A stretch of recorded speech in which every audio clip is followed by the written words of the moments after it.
Thank you. Well, welcome to tonight's meeting of Georges River Council. I declare the meeting open at 7:01 p.m. I would like to start with the acknowledgement of country. I would like to acknowledge the Bidjigal people of the Eora Nation, who are the traditional custodians of all lands, waters and sky in the Georges River area. I pay my respect to elders past and present and extend that respect to all Aboriginal and Torres Strait Islander peoples who live, work and meet on these lands. If we could please all stand for the national anthem.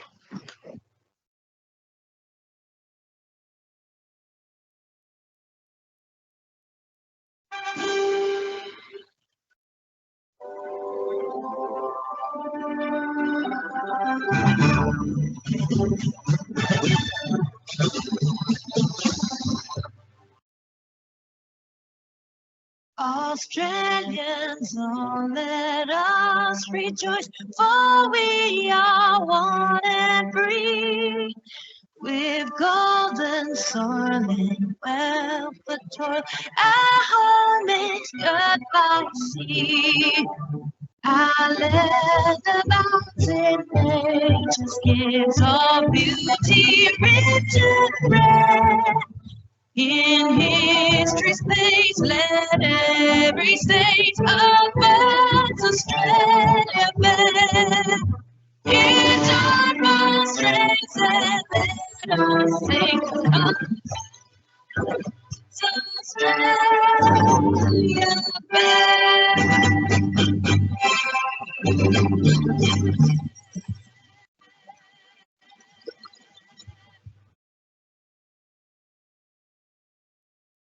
An acknowledgement of Anzac Day.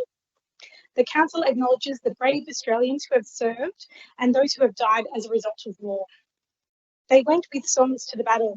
They were young, straight of limb, true of eye, steady and aglow. They were staunch to the end against odds uncounted.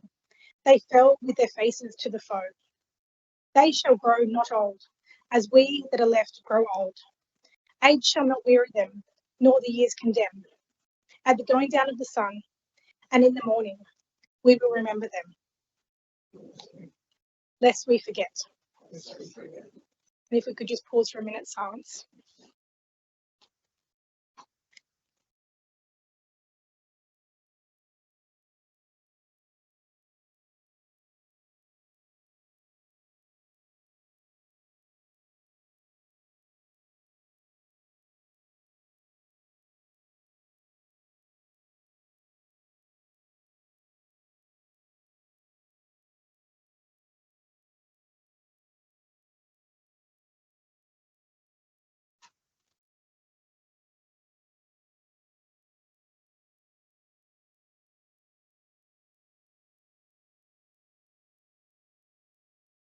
Thank you.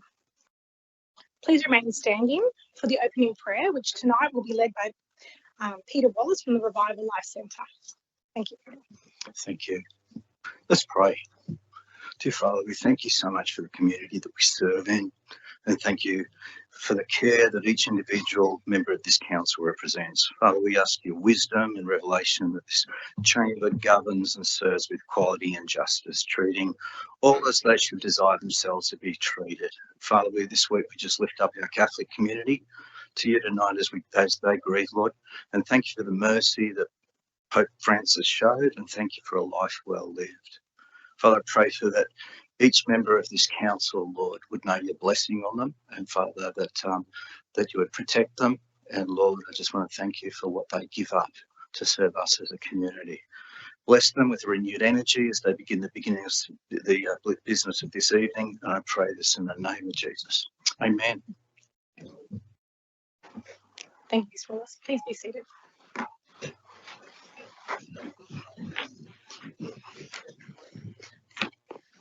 Councillors, there were no apologies for tonight, noting that a leave of absence has already been granted for Councillor Amber Abraham, and there were no requests to join by audiovisual link. So we'll go to the notice of live streaming of the council meeting. Staff and public are reminded that this meeting is being recorded for minute-taking purposes and also being webcast live on council's website. This recording will be made available on council's website. The order of business is as shown on the agenda. Council's Code of Meeting Practice prohibits the electronic recording of meetings without the express permission of Council. Next, we have disclosures of interest. I have received a number of disclosures of interest from councils on tonight's agenda. I'm not going to read them all out because there are many of them, but they are up on the screen, and I will ask the staff to just slowly scroll through that, and they will be documented in the minutes. Councillors, are there any other disclosures of interest to declare besides those that have been already submitted? Councillor Wang. Yes, Madam Mayor. Yes. So I have two more disclosures. So one is the NM 029-25. Congratulations to the Nepalese community. So I have made the disclosure because one of the speakers. Okay, you've submitted that. I think it's up on the screen already. Okay, cool. So the other one I also made a special disclosure.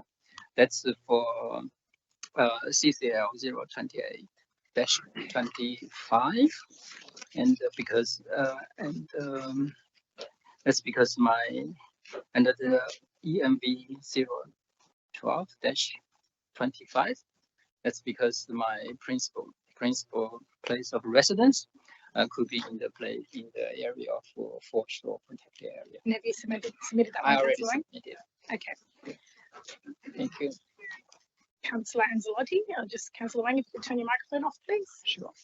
I also submitted disclosure, special disclosure, due to my principal place of residence falling under the CCL 021-25, the low and mid-rise housing policy stage 2. As long as you've submitted that, we'll make sure that's reflected in the minutes. Councillors, any other disclosures to declare? No. If not, we will move to the public participation on items in the agenda. There are 23 speakers registered for tonight's meeting. I would remind speakers that speakers have a 3-minute time limit. The first sound you hear indicates that you have 1 minute remaining. At the second sound, please conclude your comments. I will also remind speakers that by registering to speak tonight, you have confirmed you have read and understood Council's Code of Meeting Practice and agreed with the terms to abide by Council's guidelines for speaking at a council meeting. So we will start with our first speaker, that is Joey Abdullah, in person, speaking on NM 025-25, which is advocating for free parking for the general public at the Beverly Hills Commuter Car Park. Joey, if you could just press the button on the right, and there you go, the microphone's on. Go ahead. Yeah, that sounds good. Okay, so in regards to Nancy Liu's motion, NM 025-25, my name is Joseph and I'm the owner of Ultra Foot Health Podiatry, which is located in the building that faces the commuter car park in Beverly Hills.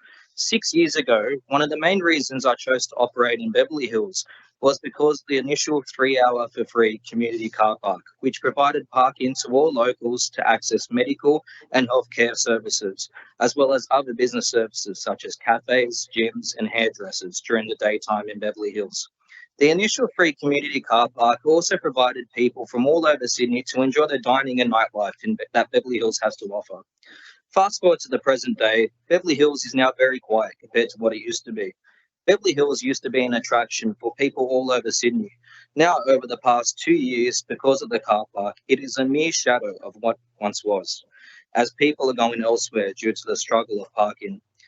There is plenty of commuter parking on Taronga Terrace and Morgan Street. However, the newly constructed $30 a day commuter car park has replaced the free community car park with no other alternative for parking being provided.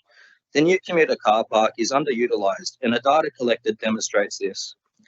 As a healthcare business owner in Beverly Hills, this is detrimental to my business, as majority of my patients are elderly and have walking difficulties, and they now struggle to access healthcare services provided in my clinic and nearby clinics in Beverly Hills, as they are unable to find parking and they are unable to walk for long distances if they actually manage to find parking in the local streets, which is very rare.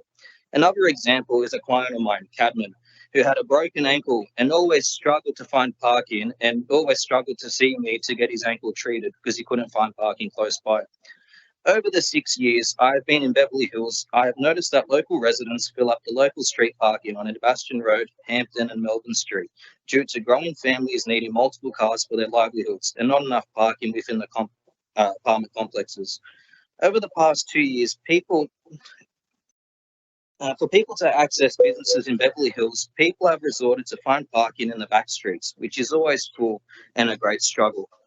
Because of this has caused residents to struggle to find parking themselves in front of their own homes. The lack of parking has also caused a great decline in my business and a decline in many other local businesses I've spoken to in Beverly Hills. A solution I would like to propose is 3 hours free parking all day, every day within the newly constructed commuter car park, which would allow for all people from the community to easily access medical and allied health services and other business services during the daytime, and also allow people to enjoy dining and nightlife again in Beverly Hills. Thank you for considering my proposal. Thank you, Mr. Abdullah. Our next speaker is Sasha Ognenovsky, speaking on NM 02525, advocating for free parking for the general public at the Beverly Hills Commuter Car Park. That's a written submission. Sorry, thank you. I'm the owner of Leisure Dome Gym, which is situated directly opposite the newly constructed Park and Ride car park in Beverly Hills. As we know, the long-standing free community car park that has served our community and local businesses for the past 40 years has now been replaced with a paid Park and Ride facility. While this change aims to enhance commuter options, it poses a significant challenge for local businesses as the new car park charges a $30 daily fee for customers. This could deter potential and existing clientele from visiting our area, especially since the previous 3-hour free parking has been eliminated without an alternative solution. Having operated my business opposite the car park for the last 20 years, I've observed that the previous community car park was rarely utilised to its full capacity. I would like to propose that the Beverly Hills Commuter Car Park consider following the example of other local commuter car parks, which allocate 1 or 2 levels for 2-hour free parking. This change would greatly benefit our community and support local businesses. Thank you for considering my proposal. I look forward to a positive outcome and appreciate your attention to this matter.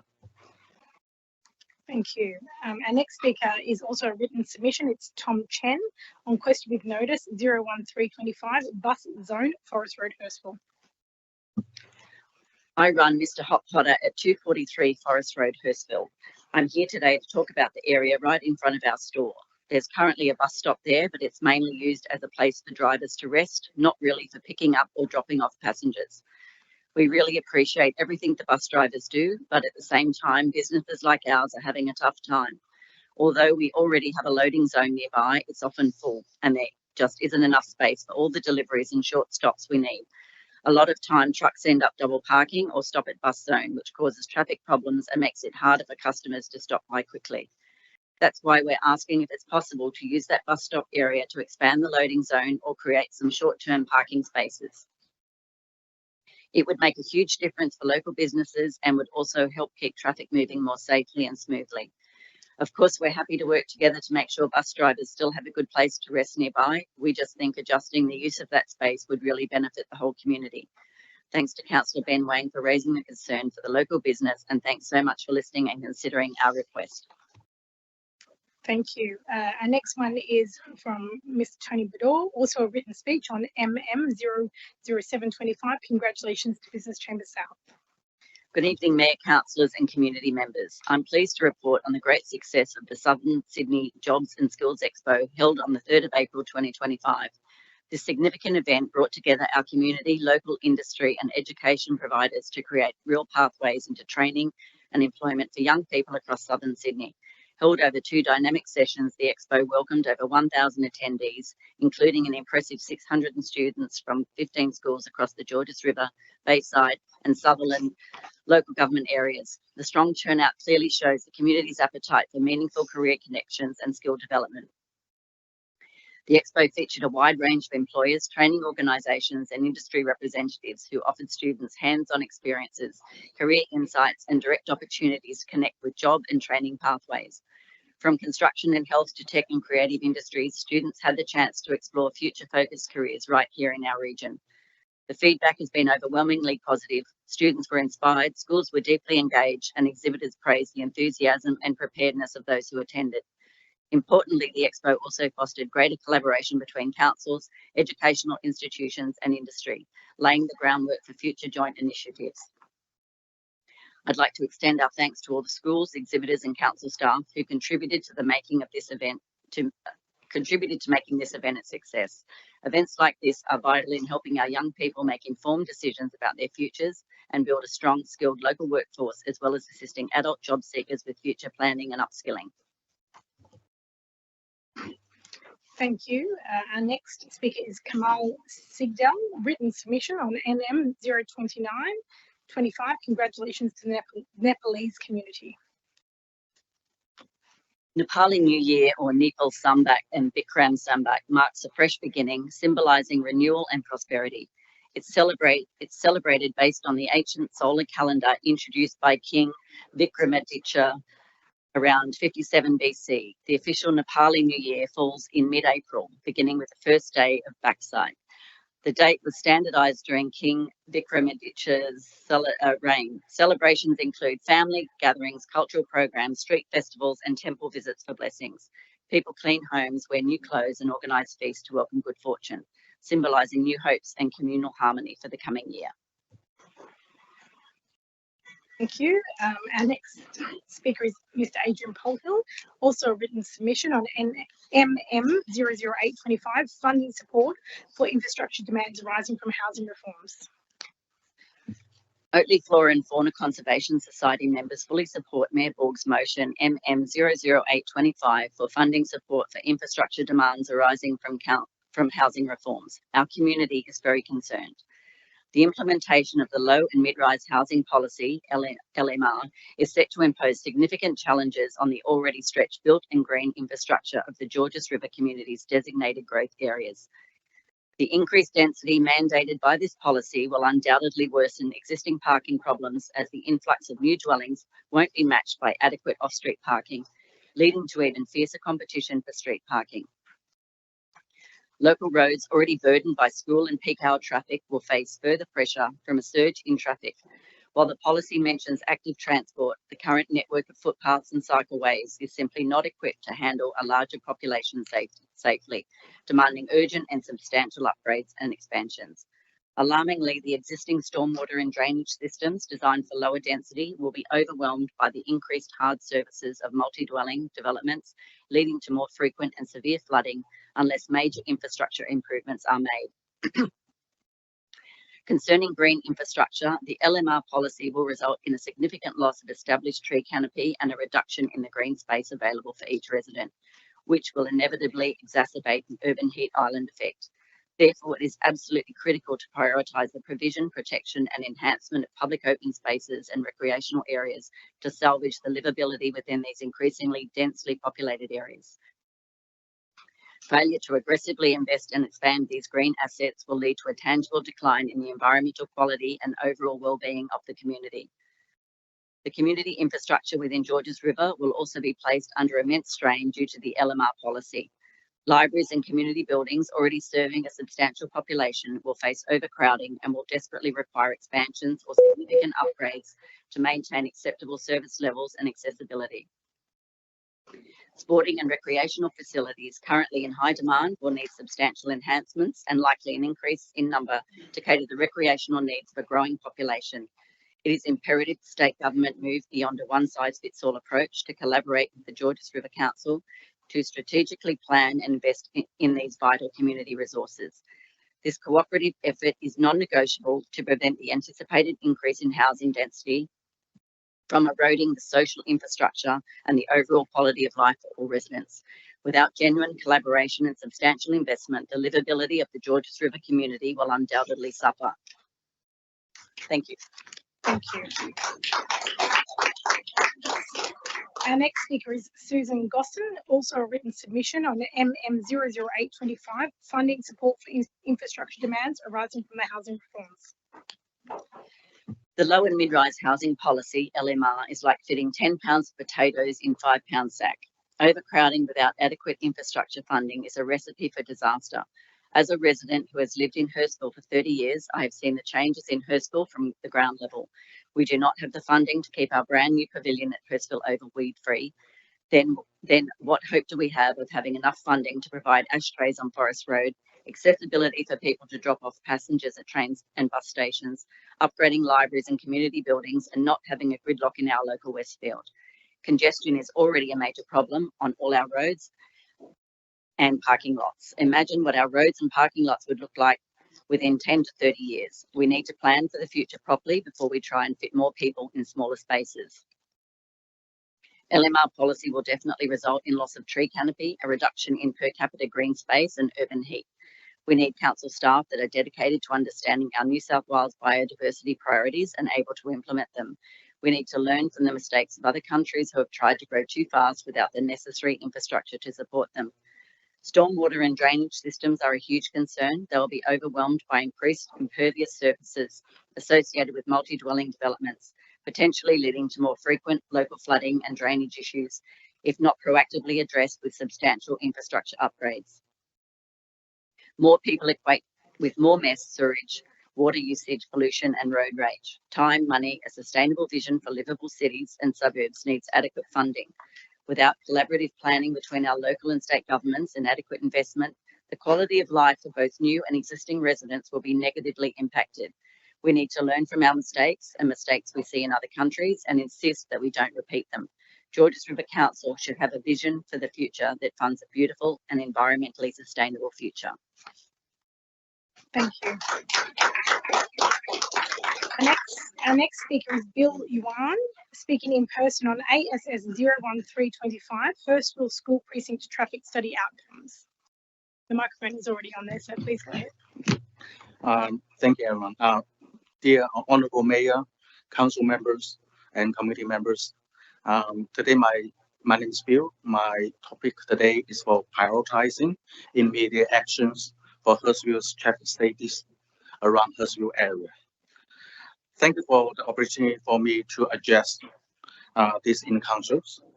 I stand before you not only on my own behalf, but also as a voice for hundreds of parents, students, and residents who have long advocated for safer streets in Hurstville.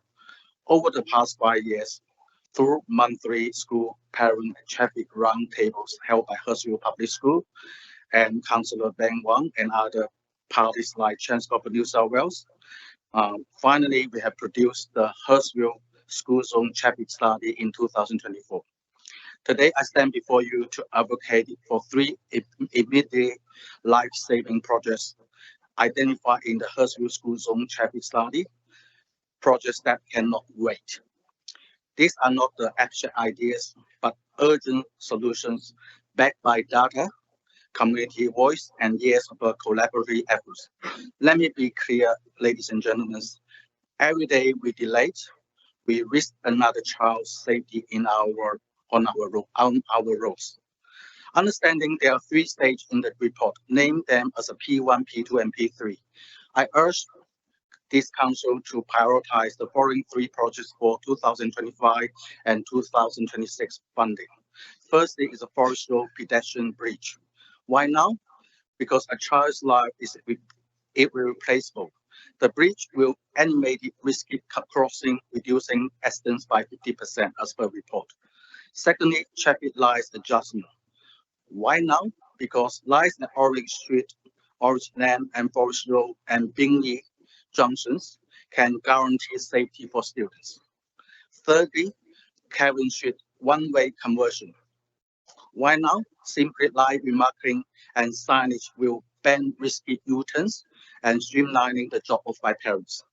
In conclusion, 5 years ago, parents' plea for safer streets sparked this study. Today, we have the blueprint. Let us not be remembered for debates, but for action. Thank you. Thank you, Mr. Wang. Our next speaker is Mr. David Fletcher in person, speaking on EMV 012-25, the report from the Environment and Planning Committee meeting, the impact of the long mid-rise housing policy stage 2 on the Georges River LGA. Thank you, Mr. Fletcher. Thanks for the opportunity to speak. I'm a resident of Beverly Hills, and I'm against Council's waiving of the low and mid-rise housing policy in Beverly Hills. I live close by Beverly Hills Station and King George's Road on the east side of King George's Road. I live in my family's ancestral home purchased by my grandmother in the 1960s. My grandmother, or neither my parents who lived in the home, ever warned me or told me that Beverly Hills floods. Beverly Hills does have a comprehensive canal system that takes water away. I was born in the 1980s, and I've lived in Beverly Hills my entire life. I've never seen Beverly Hills flood. It would seem that through my own lived experience, it is not scientific to classify Beverly Hills as a flood zone. I am for the revitalisation master plan for Beverly Hills. I am for the state government's low and mid-rise housing policy in support of the revitalisation of Beverly Hills. The flood and gas pipeline studies are yet another hurdle in the Beverly Hills master plan. Any risks in any project are required to be addressed and managed proportionately. Claiming that Beverly Hills floods or it has gas pipeline that is going to explode is a misproportionate of the actual risk. It is saying that Beverly Hills is not a livable suburb, a suburb that you would not want to live in. It says it's not a suburb safe for families, a suburb where you could not purchase home or insurance on your property due to the high risks. It decreases land value. It is not considering future generations and is not addressing the housing crisis. It devalues Beverly Hills as a suburb. Beverly Hills is not a wetlands. Beverly Hills does not flood like the Hawkesbury. Beverly Hills is in desperate need of revitalisation. It does not need heightened or misproportionate risks for delaying much needed town planning. Thanks for letting me speak. Thank you, Mr. Fletcher.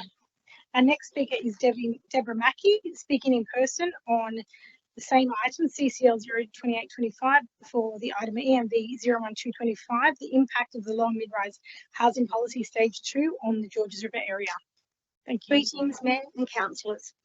Firstly, I'd like to say thank you to Christina Jemison, Catherine Lansbury and Matt Allison for coming to my house to witness for themselves the immense gravity and destruction that the current set policies are having on our community, the environment and mental health.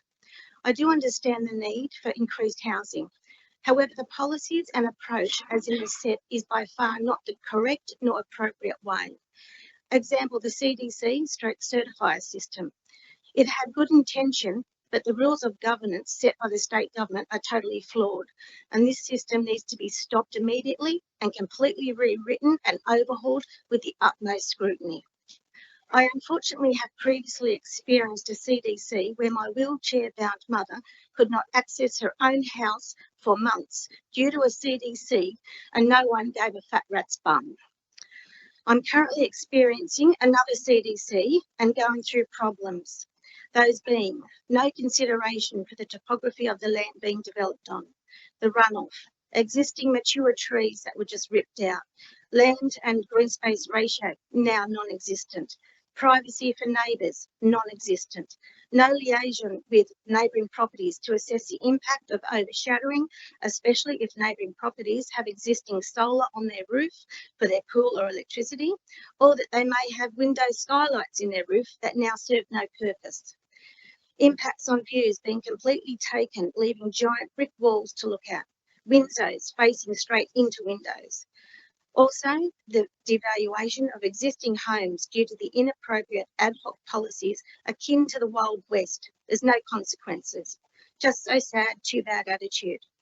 This needs to stop. It's ruining people's lives. Their mental health is not being considered. The state government needs to wake up and get appropriate independent expert planners involved and consult people like me who have and are living the nightmares. I would also like to extend my willingness to engage with council, and if any Labor councillors would like to tell Chris Minns that I would love to speak with him on this issue. It would be very much appreciated, although I do feel these concerns fall on deaf ears.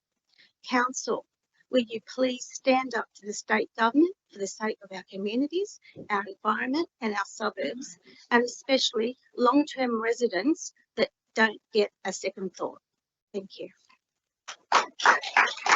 Thank you, Mr. Next speaker is Mr. Kim Wagstaff, and that is a written submission on CCL 02825, EMV 01225, the impact of the low and mid-rise housing policy stage 2 on the Georges River LGA. Councillors, I am addressing you tonight to make you aware of the community's serious concerns about the dismal future of our leafy and livable suburbs arising from the LMR housing policy that has been foisted upon us. to urge you all to keep going with the fight back against this policy, at least mitigating the harshest of its rules, and to thank you in advance for doing so.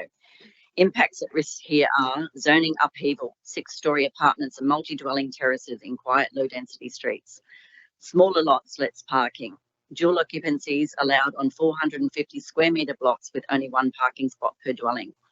Residents won't have any say. Councils won't have the power to reject developments, even if they clash with local character. Environmental and heritage threats. Overdevelopment will erase green corridors and impact heritage zones. Inconsistent safeguards. Flood and bushfire zones are exempt, but not crucial environmental and heritage precincts. Infrastructure overload. Schools, roads and services, example sewerage, are already at capacity. All these outcomes will rapidly and detrimentally change our community. We must protect biodiversity and save our FSPA, unique character and heritage conservation areas. In addition, we know that there is potential for an unplanned population increase of more than 30,000 in the Georges River area. Where is the money to provide all the necessary new and upgraded infrastructure going to come from? Local governments are already overstretched. It must come from the federal and New South Wales state government. By all accounts, Georges River Council is not alone in opposing the LMR policy and pursuing this process. There are around a dozen councils in Greater Sydney suffering the same fate and who have taken up the cause. Hopefully they will add strength to the argument being put forward. I urge you to support the motions before you tonight. That is, firstly, ENV 01225, particularly recommendation E, that council seek an alteration of gateway determination to only progress Part A, biodiversity, character and FSPA, PP 2024/0002 of the PP. Secondly, the Merrill Minute MM 008-25, funding support for infrastructure demands arising from housing reforms. And lastly, I thank you in advance for doing so tonight. Thank you. Our next speaker is Robin Stahl on CCL 02825, EMB 01225, the impact of the lower mid-rise housing policy stage 2 on the Georges River local government area. Thank you, Stahl. Madam Mayor, General Manager, GRC councillors. I'm speaking as a member of Oatley Flora and Fauna Conservation Society on the low and mid-rise housing policy and the recommendations of the Environment and Planning Committee. I'm also walking in the footsteps of the very many passionate advocates who have fought hard for more than 5 years to protect and preserve our foreshore scenic protection area. The communities of Oatley West, Mortdale, Peakhurst Heights and Lugano soundly rejected earlier moves to drastically reduce the area of the FSPA. This is because it provides a low density buffer zone around creek lines and waterways to maximise infiltration and minimise stormwater runoff. It places greater emphasis in planning decisions on environmental factors as well as scenic characteristics. It protects green corridors for existing and future habitat connectivity. It maintains lot sizes and therefore what's left of our precious tree canopy and biodiversity, and it slows the rate of urban heating. So now we must take the fight to the next level. We really need you, GRC, to keep up the fight for us against the heavy-handed actions of the Min state government. It is pursuing arbitrary housing targets without due regard to the implications and consequences. It is sidestepping the normal rules of urban planning that we count on to protect the livability of our suburbs. The transitions in density across housing zones will be abrupt and they'll be very unpopular.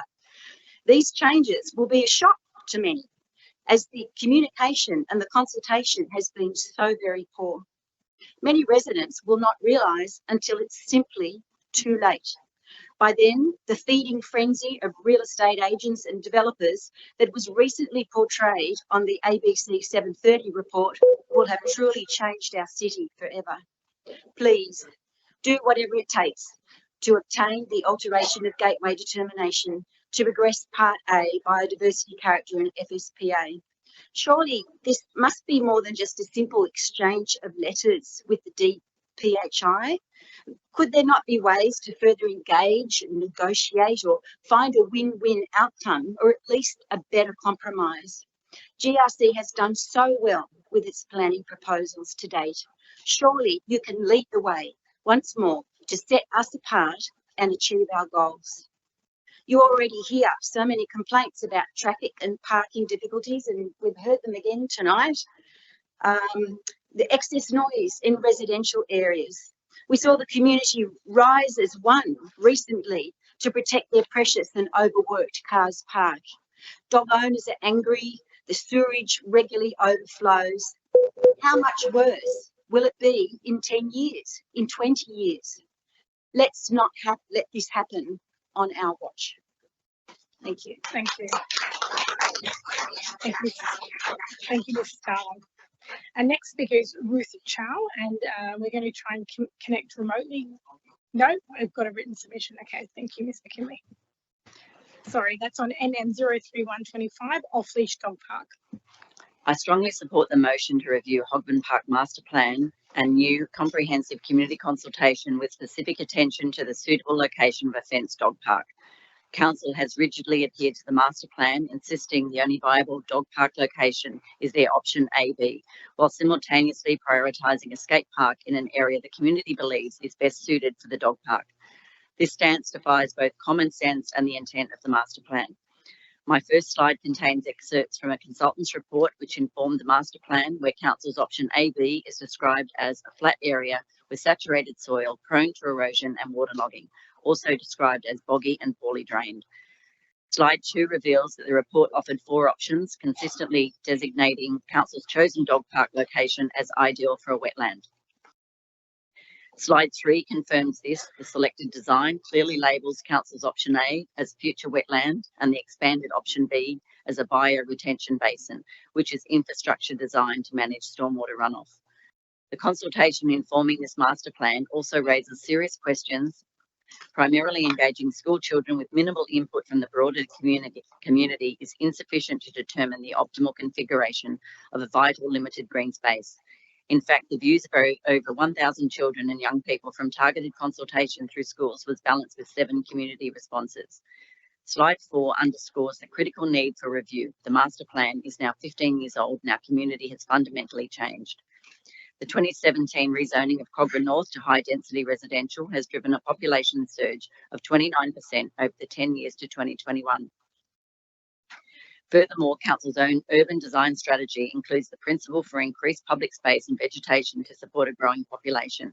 Yet we have not seen any increase. In fact, the installation of a skate park will further decrease the precious little green space we have. ABS census data confirms a significant population increase in Kogarah and a shift towards an older demographic.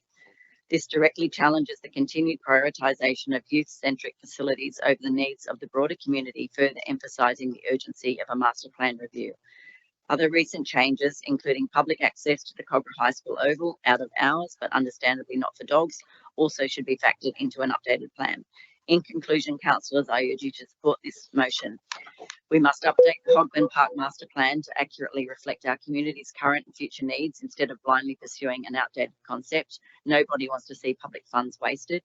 Conduct a new, balanced and comprehensive round of community consultation with a clear focus on determining the most suitable location for a fenced dog park, whether in a suitable location in Hogburn Park or elsewhere in the Kogarah North Precinct.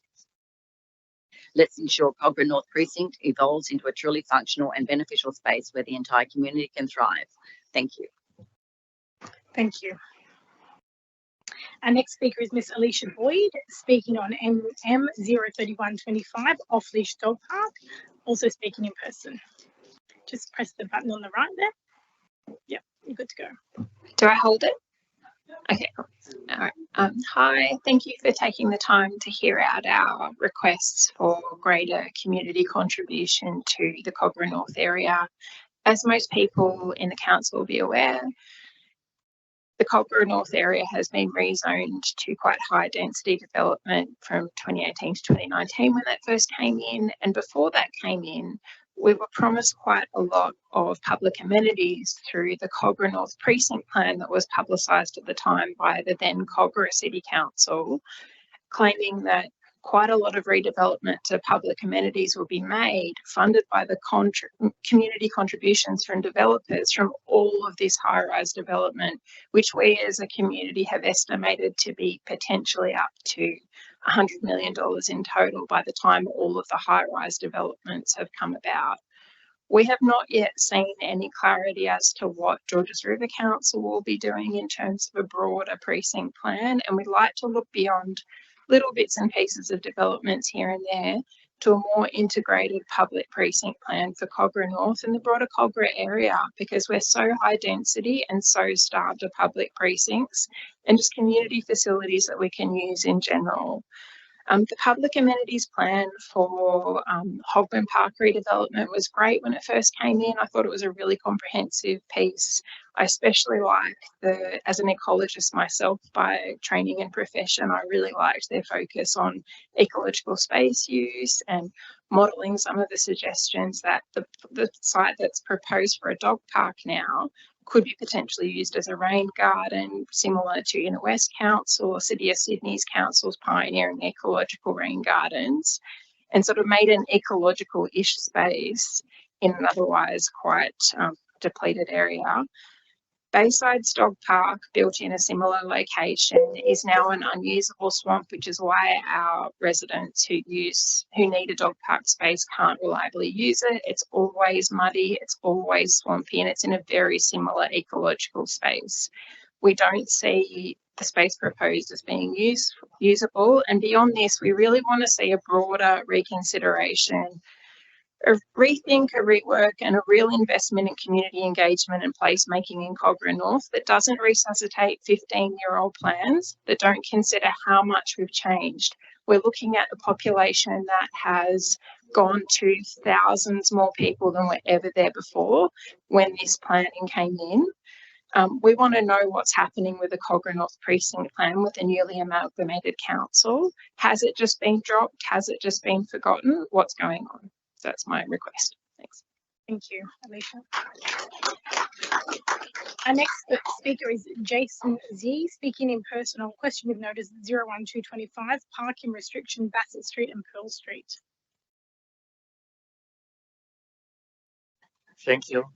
My name is Dr. Jason Z. I'm the principal doctor and family doctor in Hurstville High Point Medical Center, which is located at the corner of Pierce Street and Forest Road.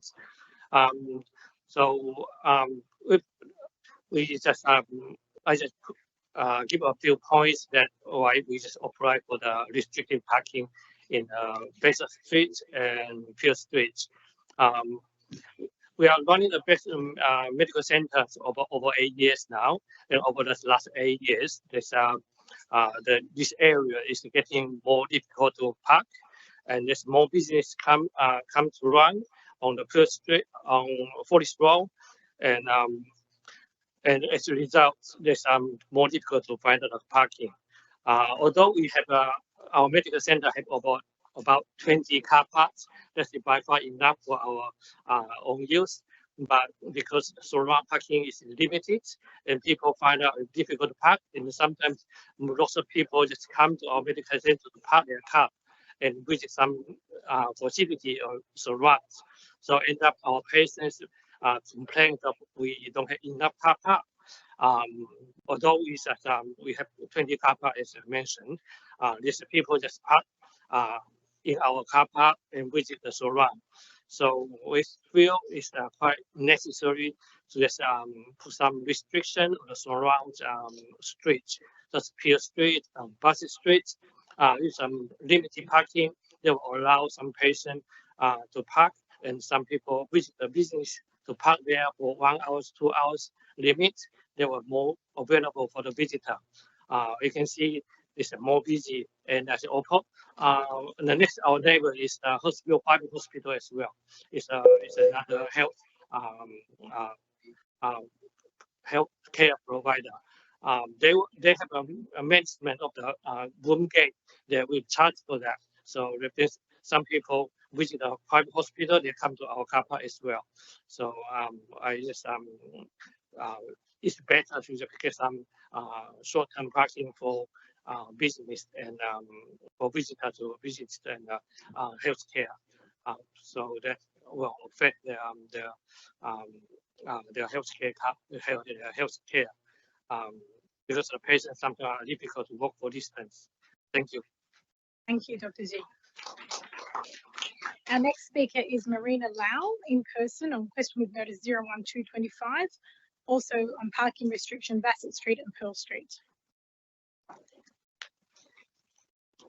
Thank you, Mayor. My name is Marina Liao, and I'm the business manager at Hurstville High Point Medical Center. And thank you for the opportunity to present Mei Jiang from Kim's Chicken at shop 3458 or 464th Row, and Milan from Grocery Mate from shop 458 to 464th Row, Hurstville, to share their opinions on the parking restriction proposal on Peel Street and Bazaar Street. I just got an email from both of them, and I can read aloud. And this is the emails that from shop 4 Grocery Mate, Milan.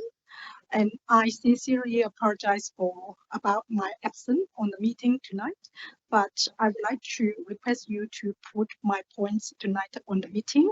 Those points are customer convenience. First one, customer convenience. Limited parking discourage customer from visiting local business, especially during the peak hours. Secondly, increase the business traffic. More parking would attract more visitors, leading to higher sales and a strong local economy.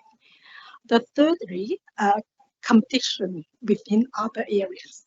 Nearby towns and shopping centers with better parking options may pull customers away. Fourthly, safety concerns. Lack of parking leads to illegal parking on the street, creating traffic hazards and making the area less safe for pedestrians. And next one is special events and busy periods. During the weekend, holiday, or special promotions, the need for parking becomes even more critical. Next one, encourage longer visits. If people can park easily, they are more likely to stay longer, shop more, and use other services. Lastly, reduce congestion. Proper parking facility can reduce traffic congestion caused by cars circulating while searching for the spots. Those the opinion from shop 4. I still got some from the shop 3, the Kim's Chicken. Extra parking space will convenient parking space for the customer who pick up their food, deliver local drivers, and us from whom we receive food ingredients. Thank you very much. Thank you, Ms. Lau. Our next speaker is Romani Bertel on QWN 01225, parking restriction, Bassett Street and Pearl Street. Oh, you've spoken on their behalf? Okay, thank you. I will move to the next speaker, Mr. Craig Vernon, speaking on NM 02625, the reopening of the service tunnel at Waterfall.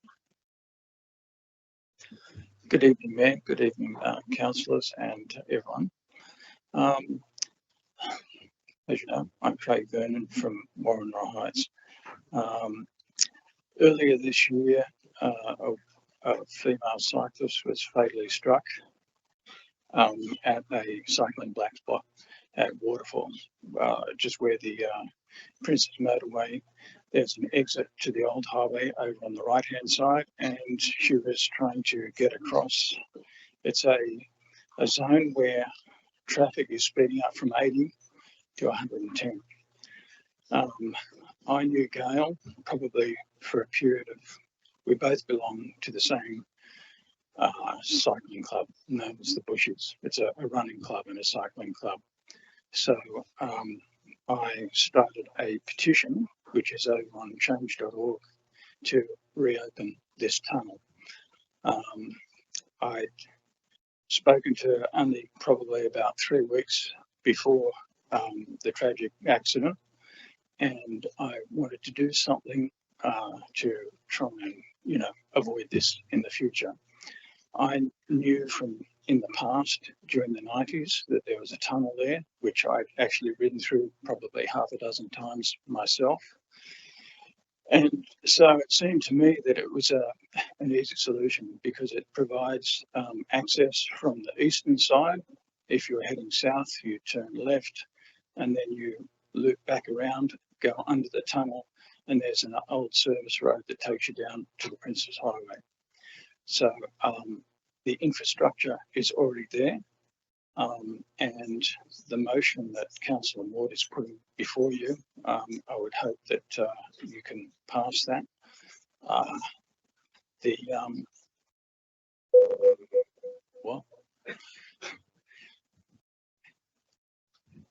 I've spoken at Wollongong Council, and they're putting their weight behind this, and it'd be great to see Georges River Council put their weight behind it and outlined in the motion right into the other councils, which would be really good, because even though I've got something like 1,500 signatures on this petition, I've seen how easy it is for them to be ignored, and I need your help as well. Thank you. Thank you, Mr. Vernon. Our next speaker is Deborah Franson, and it's a written submission on NM 02625, reopening of the service tunnel at Waterfall. I would like to lodge my support for the notice of motion that Georges River Council writes to the relevant New South Wales federal and state government ministers advocating for safety improvements to the Princes Highway south of Waterfall, a route which is utilised by many residents in the LGA and surrounding LGAs. I am a cyclist with teenage children who ride, and I regularly ride with a bunch of teenagers on a Sunday morning training ride where we take the old highway to Helensburgh and must cross 3 lanes of traffic at the top of the hill on the highway.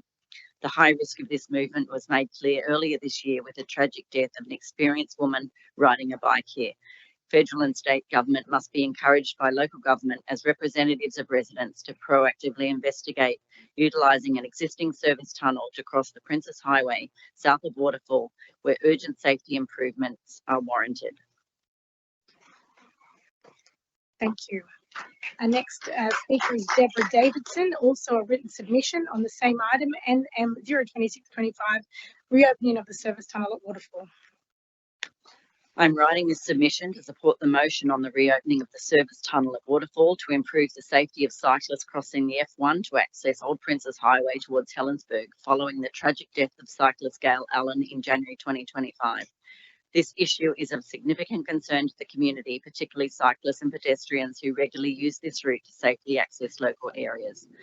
Although I am not a Georges River resident, I have regularly ridden south with a wide variety of cyclists for over 10 years.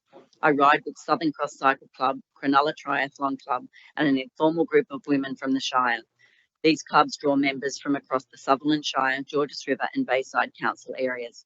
I am also a junior coach with Cronulla Triathlon Club, and many of our young riders aged 12 and up also head south as part of their training.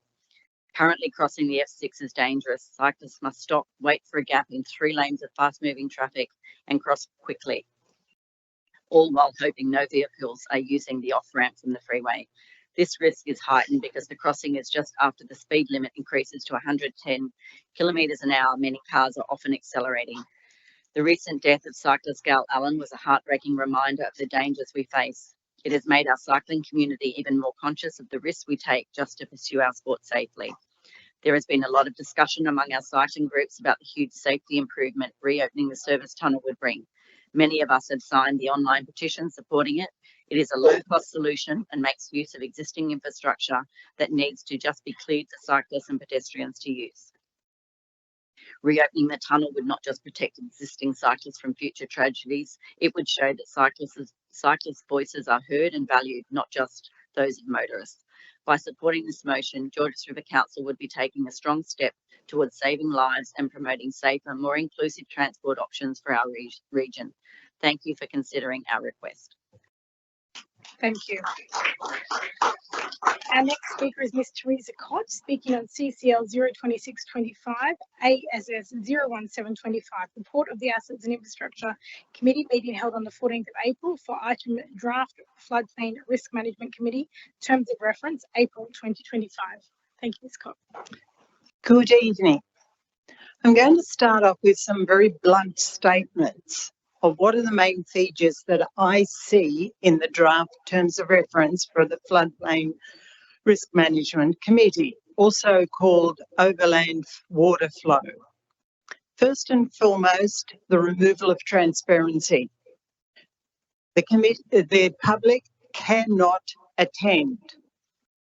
So by excluding the community, you just make it a little bit more protected committee of what is going to be achieved. Next, you open the way for flawed minute recording. In there, it says that minutes will not be a verbatim record. I don't want a verbatim record. I want a true and accurate record, which is not happening at the moment. Next one, no recognition of any flawed work by GRC in their contribution to that committee. And lastly, seeking highly qualified ratepayers as representatives sounds very good. Where are you going to find the people if you've closed the meeting to the public? So having made those bold statements, what do I base my impression upon? I will use an example from Gloucester Street, Hurstville. I've already shared it with council previously. It may not have been the current council in its total. An elderly ratepayer rang up Amy Insurance asking for a quote. They looked at his address and they said, sorry, we're not interested in you because you back onto a flood-prone river. He said, it's a creek. Didn't matter. We're not interested. I brought that case here, and at the time, an ex-councillor, an architect, explained to council what was happening between insurance and also floodplains and where we were in doing something. And that's an important part. Where were we? Because it's taken 7 years to get the floodplain risk management report for Hurstville, Mortdale and Peakhurst. I'm going to return to that, but at the moment it took 7 years to do that. It takes a while to find out how much rain can fall over 3 wards, doesn't it? So where does that leave the situation at the moment? Well, at the December meeting, all of that work, 7 years work, oh my goodness, I didn't realise. Okay, had to be scrapped. It's going to be redone. The last example, I do apologise. Just, yeah, wrap up your concluding statements, please. Okay, the last example is that I tried to get hold of information that had gone to the Floodplain Risk Management Committee after the first public consultation of the report. Nothing to be seen there. I could not have access to it. It wasn't available. The summary hadn't been done. However, just conclude the comments, please. And the conclusion is, it's a disgrace what I encountered and what I am telling you here now. I haven't mentioned the years from 2016 when nothing was being done by that committee. Thank you, Ms. Scott. Thank you. I believe our next speaker, Mr. Pauline, is no longer speaking. Correct. And so we go to our last speaker, which is Lian Young Dong in person on NM 02825, Timothy Reserve, Safety and Amenity Issues. Ms. Dong, if you just press the button on the right to turn the microphone on. Just press the button on the right. Sorry, just press the, yeah, that's it. Perfect. Thank you so much. So on behalf of this madam, you don't hear to give the English speech because he spent a lot of time, not Chinese English. Okay, I just read. Just so, dear Mayor and councillors, good evening. My name is Lin Yun Dong, and I have been a long-time resident of Hurstville. Timothy Reserve holds great personal significance for me. It is where I regularly exercise, practice English, and connect with friends and neighbors. My family also live nearby, and we deeply value the park as communal space. However, I would like to raise a concern regarding the lack of lighting around the park, especially near the public restroom area. This issue particularly affects elderly residents and children, who make up the majority of park visitors. Last year, while walking in the early evening, I visited the park restroom and unfortunately trapped the dogs due to the poor lighting conditions. Since that fall, I have had ongoing issues with my wrist and legs, and I now rely on walking stick. Nearby residents has also reported that the same pathway next to the restroom has no street light, creating both inconvenience and safety risks. Therefore, I respectfully request that the council considers installing appropriate lighting and signal in this area to improve the safety and accessibility for all residents. Your attention to this matter would be greatly appreciated by our communities. Thank you very much. Thank you. Thank you. Mr. John. Thank you.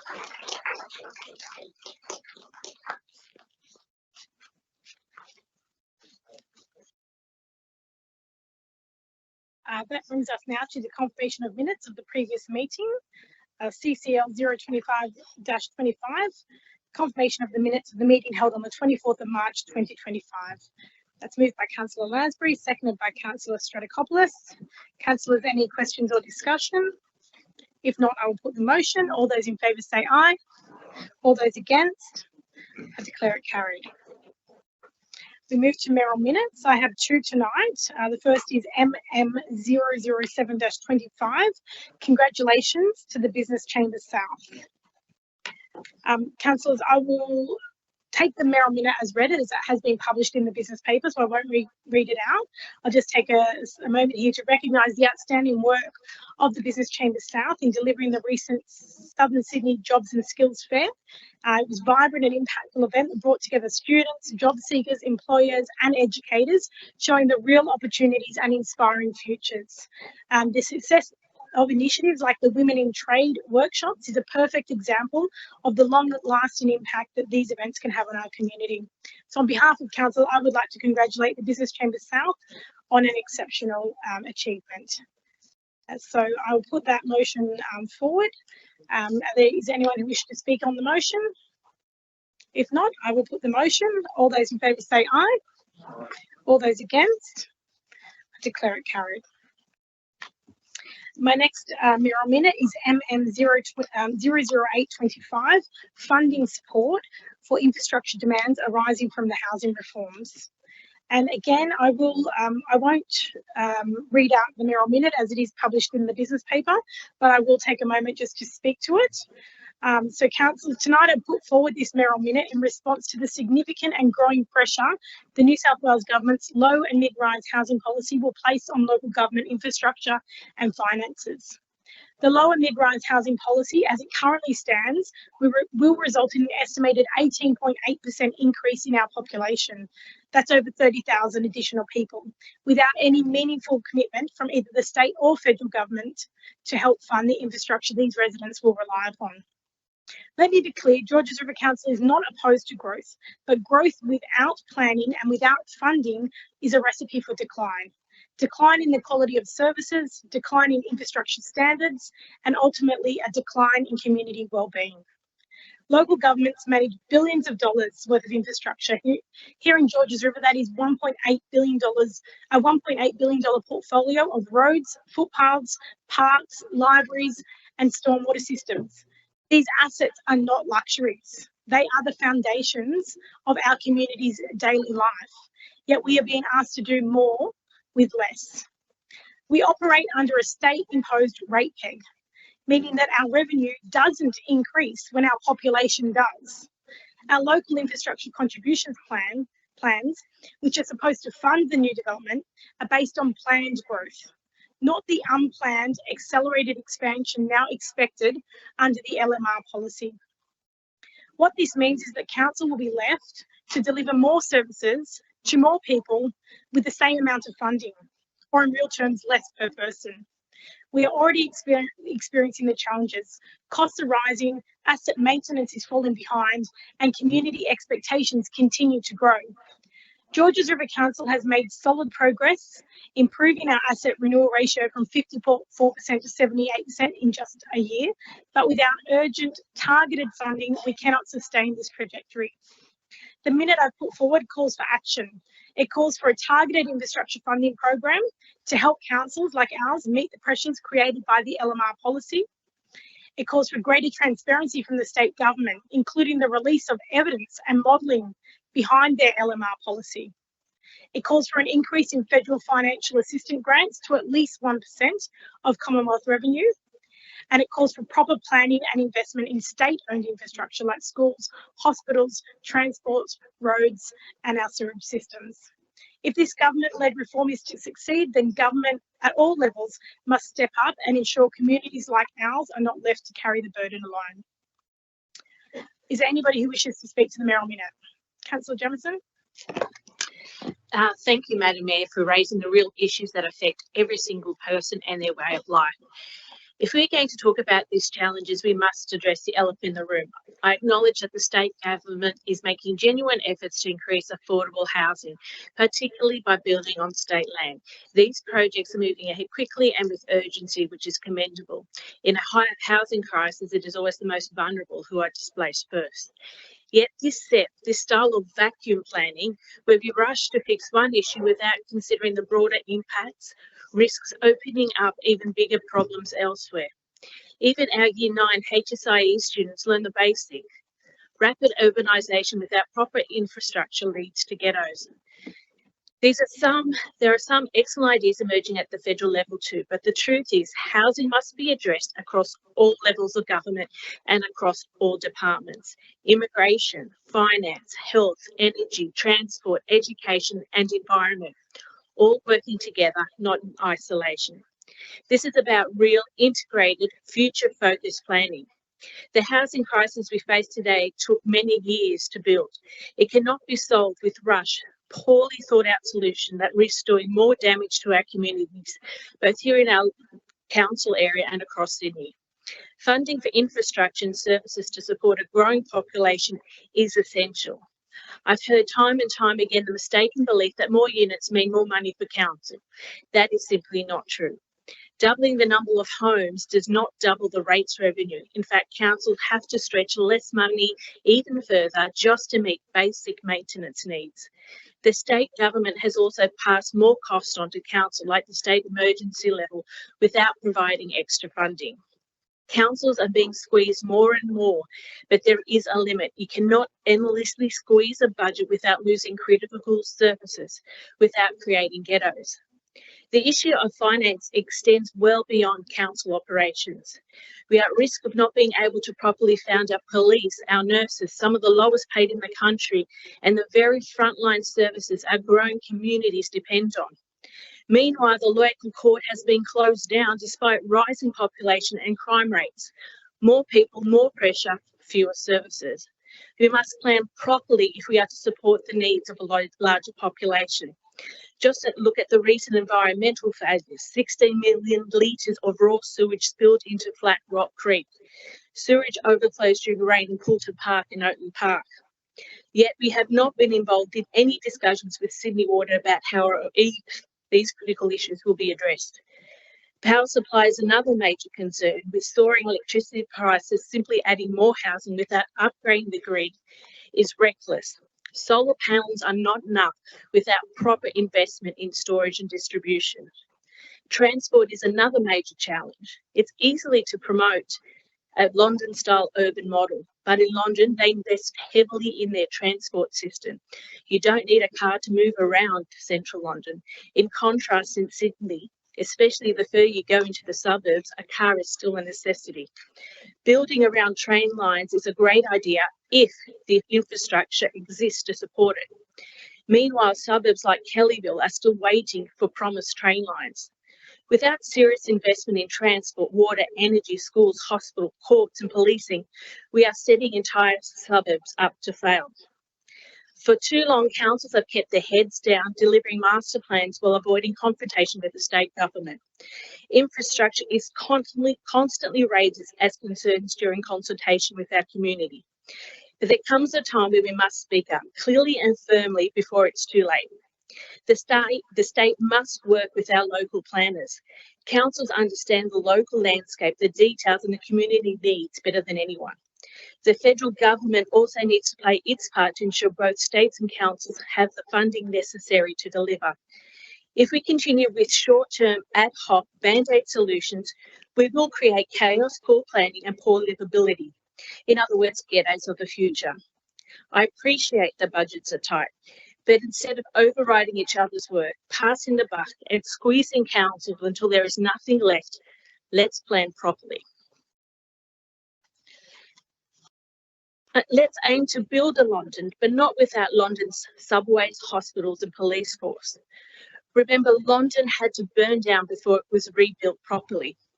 The very reason for having planners. Let's not wait for our man-made disaster before we act. I know collaboration with the state and federal government is necessary, but I cannot support simply rolling over and accepting a step that, at best, reads like a draft without proper consultation. Other councils, Bayside, Sutherland, Ku-ring-gai, Canada Bay, have already raised serious concerns. We should not endorse or accept a substandard plan. Let's be bold enough to build communities we are proud of and generally solve the housing crisis. Let's have the courage to plan for the next 50 years, not just for the next election cycle. Thank you. Thank you, Councillor Johnson. Do any other councillors wish to speak to the mayor a minute? Am I able to just ask some questions, some clarification on points that you've raised, Mayor? Just a little background information, please. You've stated there that grants, particularly federal financial assistance grants, have declined from 1% to 0.5%. Do you have a reason for that? I will refer to the Director of Business and Corporate Services on that, if you could provide a response. Sorry, through the Mayor, I'd probably prefer to take it on notice, but just from my point of view, I understand that it's the declining resourcing across federal and state and local government, so it's just diminishing what can be funneled. But it used to be, I believe, a portion of GST got directly given to local government, but that has diminished the amount coming through over recent years. Thank you. Would it be possible to have some concrete examples too on how that 0.5% drop has impacted council in terms of being able to deliver services to our residents? Through the Mayor, so I think every percentage drop, so whether it's 100,000 equivalent, that could go towards less footpaths being maintained, less roads being maintained, less investment in current infrastructure. So every year our budget is more and more constrained and we're having to defer more. So if there's less revenue coming in, it usually means less expenditure going out. Yeah, thank you. I guess my concern with some of this here is that this, in fact, we're talking about funding, we're talking about council not being able to meet infrastructure. I'm concerned that we're pushing slowly towards justifying a rate increase for our residents. So I just wanted to put that out there. Yeah. Thank you, Councillor Anzalotti. Any other councillors wish to speak to the mayor? Councillor Jamieson? I just if I could just address Councillor Anzalotti. I'm not quite sure. I know that you would be aware of the rubbish issues that we had. Now imagine doubling it and having the same rate.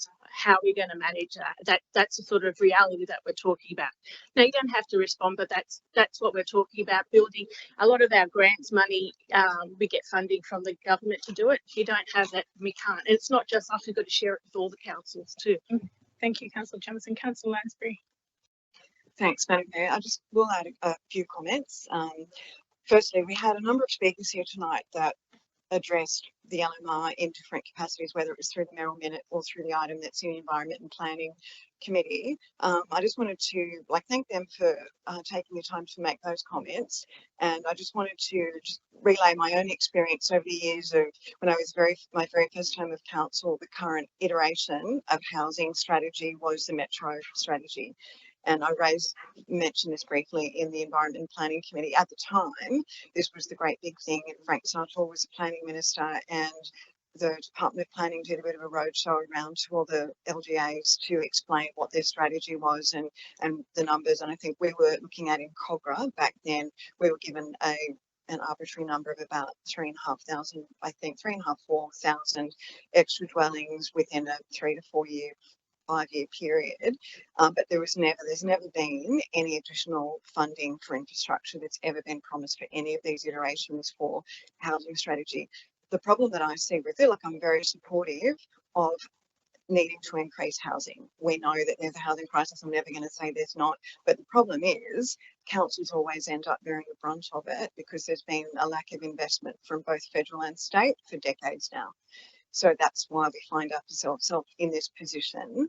Yes, we have identified, and that is another issue when we get to the Environment and Planning Committee report, but we have identified a lot of where we can actually increase our uptake or provide the capacity for uptake, but there has been nothing on the table from the state government to actually support that.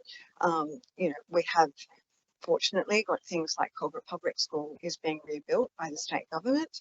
That's great. There has been investments locally on things like that, but there's not going to be a metro for Georges River Council, which, many people raised that to me bizarrely through the local government election process. They thought it was working so well, we should have one down here. That's never going to happen because it's not going to be cost effective. But also wanted to highlight that when we had the forced council amalgamation process, don't forget that a lot of money was thrown at councils as a sweetener to go through that amalgamation process. The councils that stood up and fought it ended up remaining standalone, but the ones that actually just sort of rolled over and copped it, like unfortunately Cogra and Hurstville were amalgamated. There was a lot of money that was thrown at councils at that point in time under the guise of things like the Stronger Communities funding, which did provide us with facilities and things like that. And that was really good. It would be great if there was some sort of funding or grant program that you've referred to here, Madam Mayor, that accompanied the LMR, particularly as councils don't have much choice on what's going to happen in their LGA if the LMR is imposed upon them. So I support this Merrill Minute based on that. Federal government has to bear responsibility for this as well, because they too have underinvested in housing, whether it be social housing or affordable housing, or I don't know. I've always wondered why state and federal governments don't invest in housing themselves. I'm not saying they're the ones that are going to be building them, but they could be financing them, and we would be able to have more affordable places for people to live. Not everybody is a homeowner.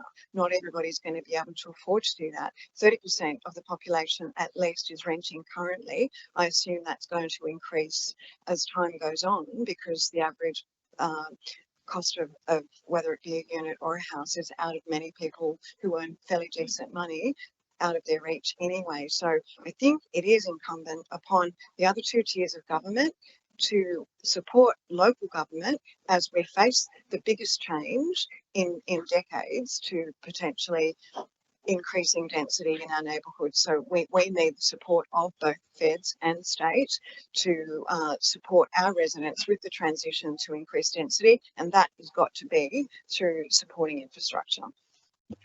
Thank you, Councillor Lansbury. Councillor Hunt, you wish to speak Yes, for or please. against the motion?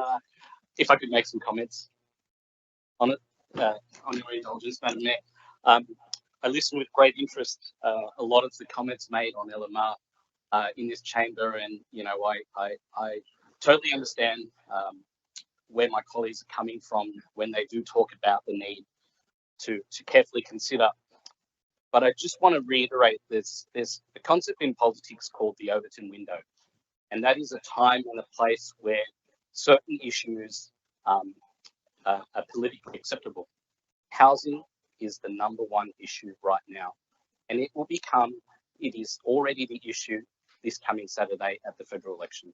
Is the single biggest cost of living pressure on every Australian at the moment. And I think there is a unique opportunity for us to tackle and embrace this challenge as it is. I read the mayoral minute, and look, I understand your concerns and I get that, but it just sounds like we're not ready for this, or there's a lot of concerns.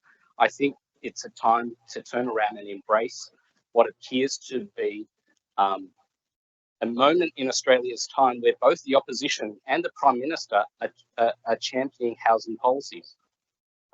There's not only is the $10 billion Housing Australia Fund, both sides have introduced measures that would help owners purchase their first homes. So I think you'll see a raft of both supply and demand measures, and this council has a part to play in that. And I think we can all just start to play along and help other Australians achieve what they want, and that is to own a home. I think we need to struggle with the fact that yes, the place that we all live and call home will change. But I support the Premier in his strategy and the Planning Minister in that we can build upon the places that already have those infrastructure links. And you can see that's already happening with the Metro. I credit those from the opposite party for their work in rolling that out. And you can see some of the success on the north side already, where there are developments popping up. I'm sure that when the Canterbury Bankstown line opens up the Metro, that you will see some of the same success there. And yes, Councillor Lansbury, I wish we would have the Metro here in this LGA. It'd be amazing. When I go to work to Martin Place, I often change trains just to grab it. It's an amazing piece of infrastructure. We can only hope that we can build towards that.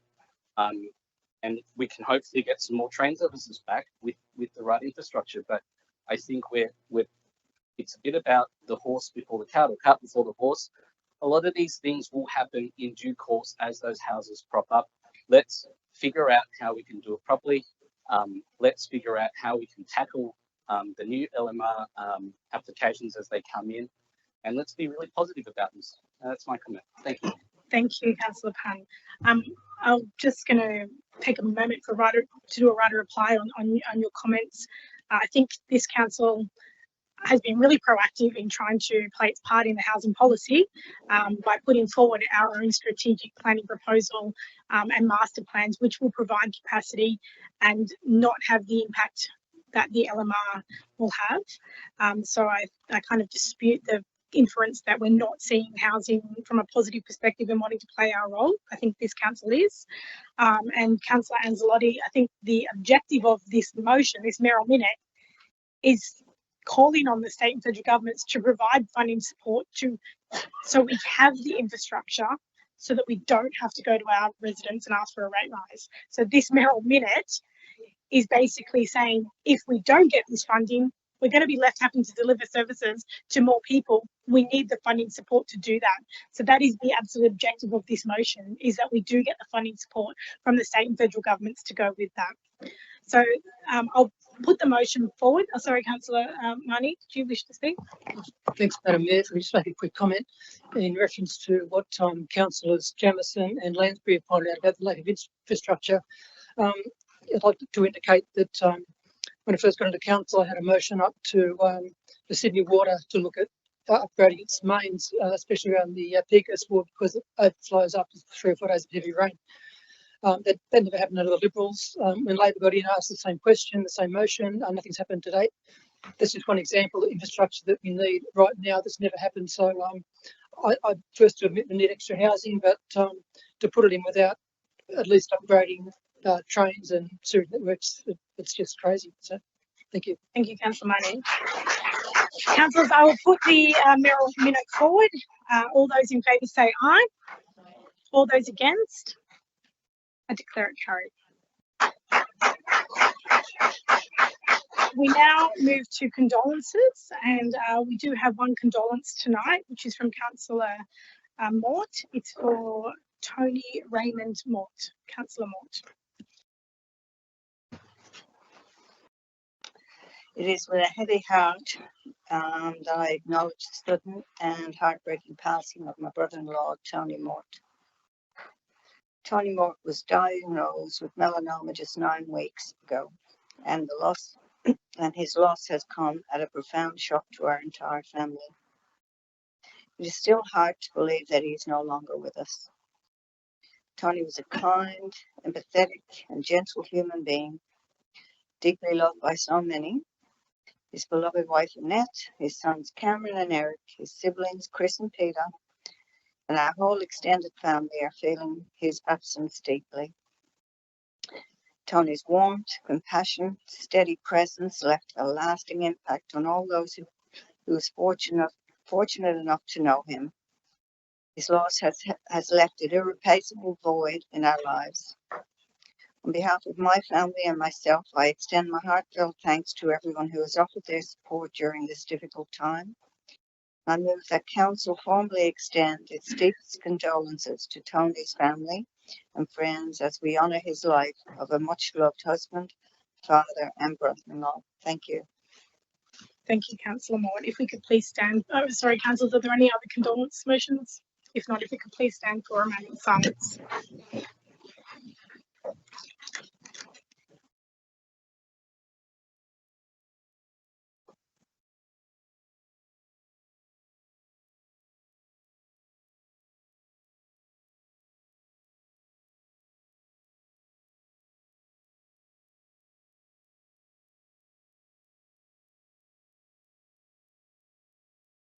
Thank you. Please be seated.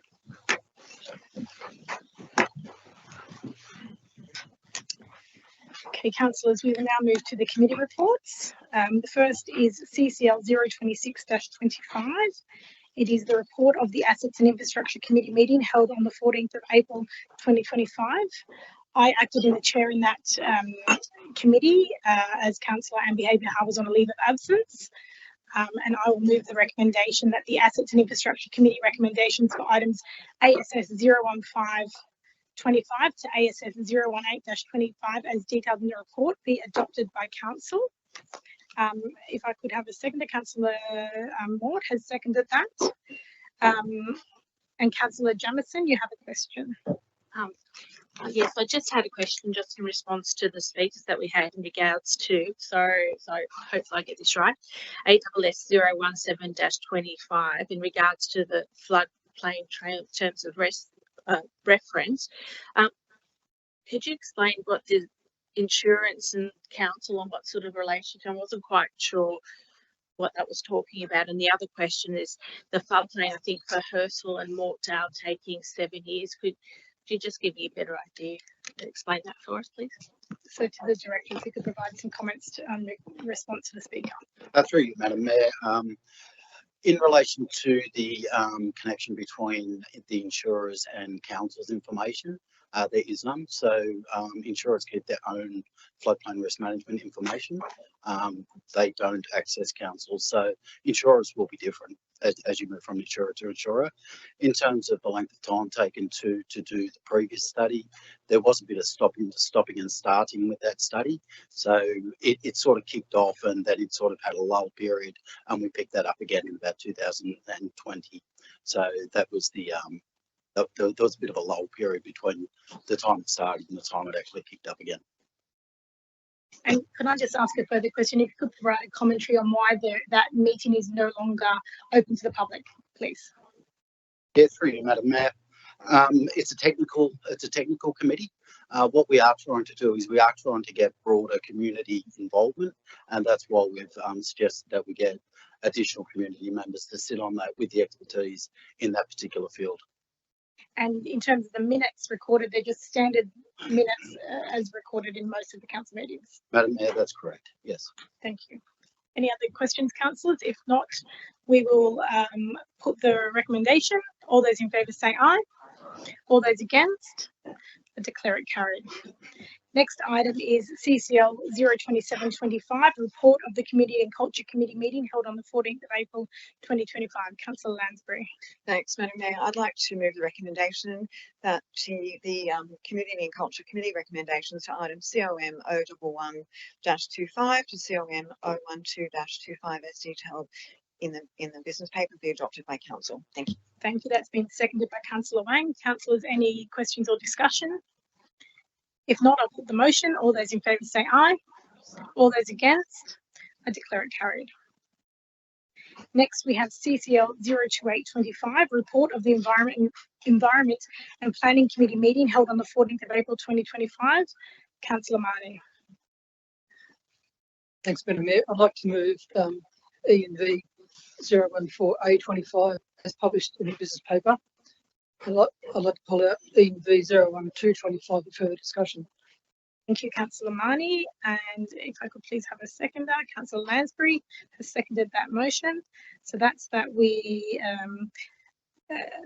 adopt the ENV 014A-25. I will put that motion. All those in favour say aye. All those against, I declare that carried. And now we will move to item ENV 012-25, the impact of the low and mid-rise housing policy, stage 2 on the Georges River local government area. Councillor Marnie. Thank you, Madam Mayor. I'd like to move that item, please, but with an amendment, which is going up on the screen now. And I understand Councillor has a copy of it. Yes, it's up on the screen. It's been moved by Councillor Marnie, seconded by Councillor Lansbury. And Councillor Marnie, would you like me to read that out? It's quite a long amendment. Yes, thank you, Madam Mayor. For the benefit of the gallery, I will read out this amendment. So this is on ENV 01225, impact of the low and mid-rise housing policy stage 2 on the Georges River LGA. The amendment is A, that Council, 1, note the Department of Planning, Housing and Infrastructure does not support Council's housing planning policy as a replacement for the low and mid-rise housing policy.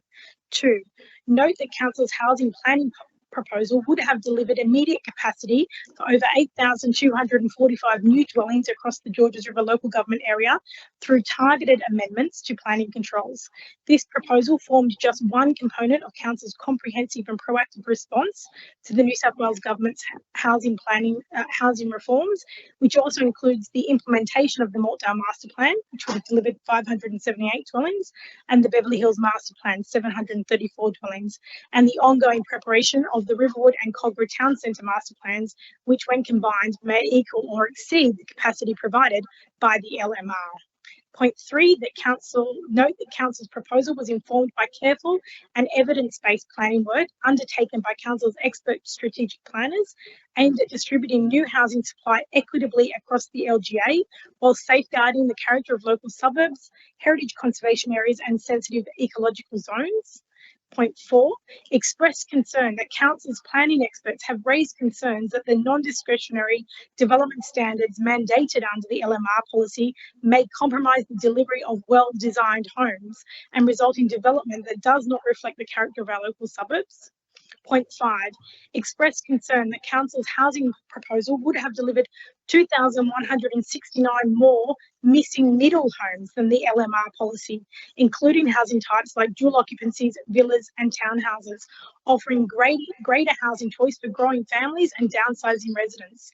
In contrast, the LMR policy provides less opportunity for families to step up into appropriately sized homes and limits options for empty nesters to step down from large properties, particularly for those who wish to remain in their local community but do not want to transition into high density apartment living. Point 6, express concern at the reduction in parking requirements under the LMR policy to as low as half a space per dwelling for some developments, regardless of the bedroom count, which is likely to exacerbate existing parking pressures, particularly in areas close to public transport nodes.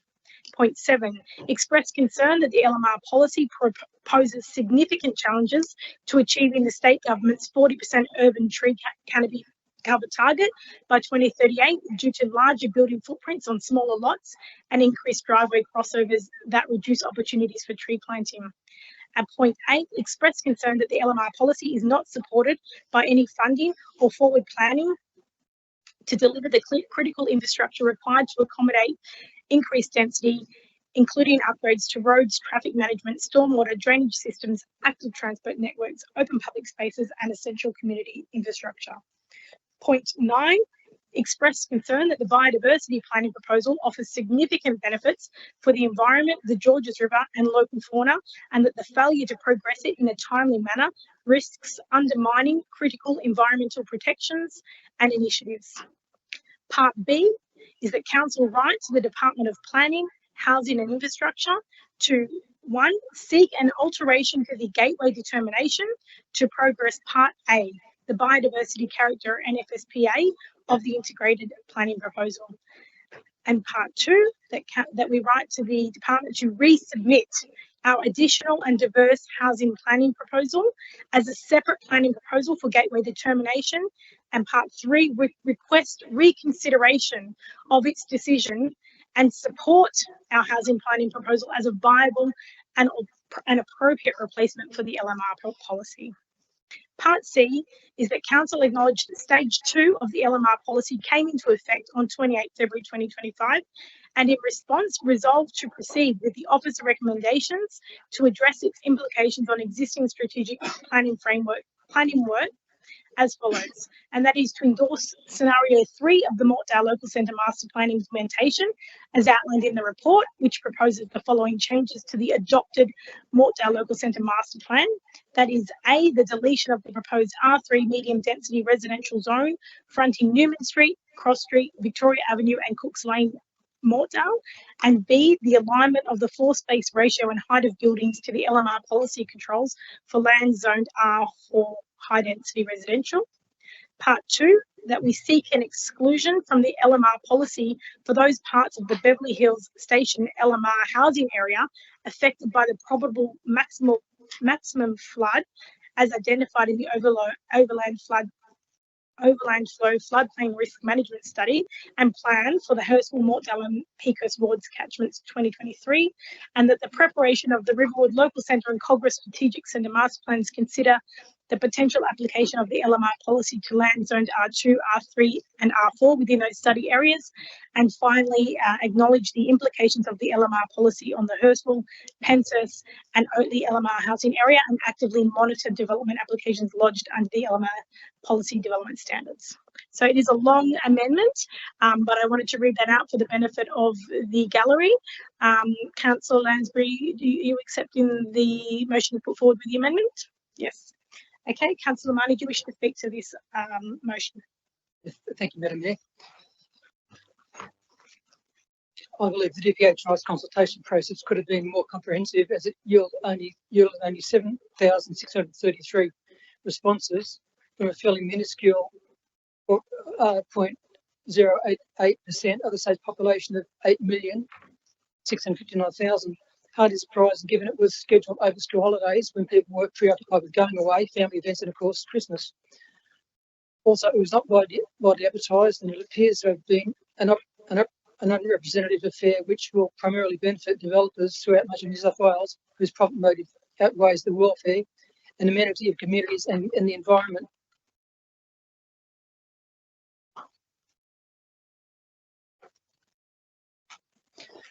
That said, I fully support all of the steps Council intends to take by way of this agenda item and this amendment.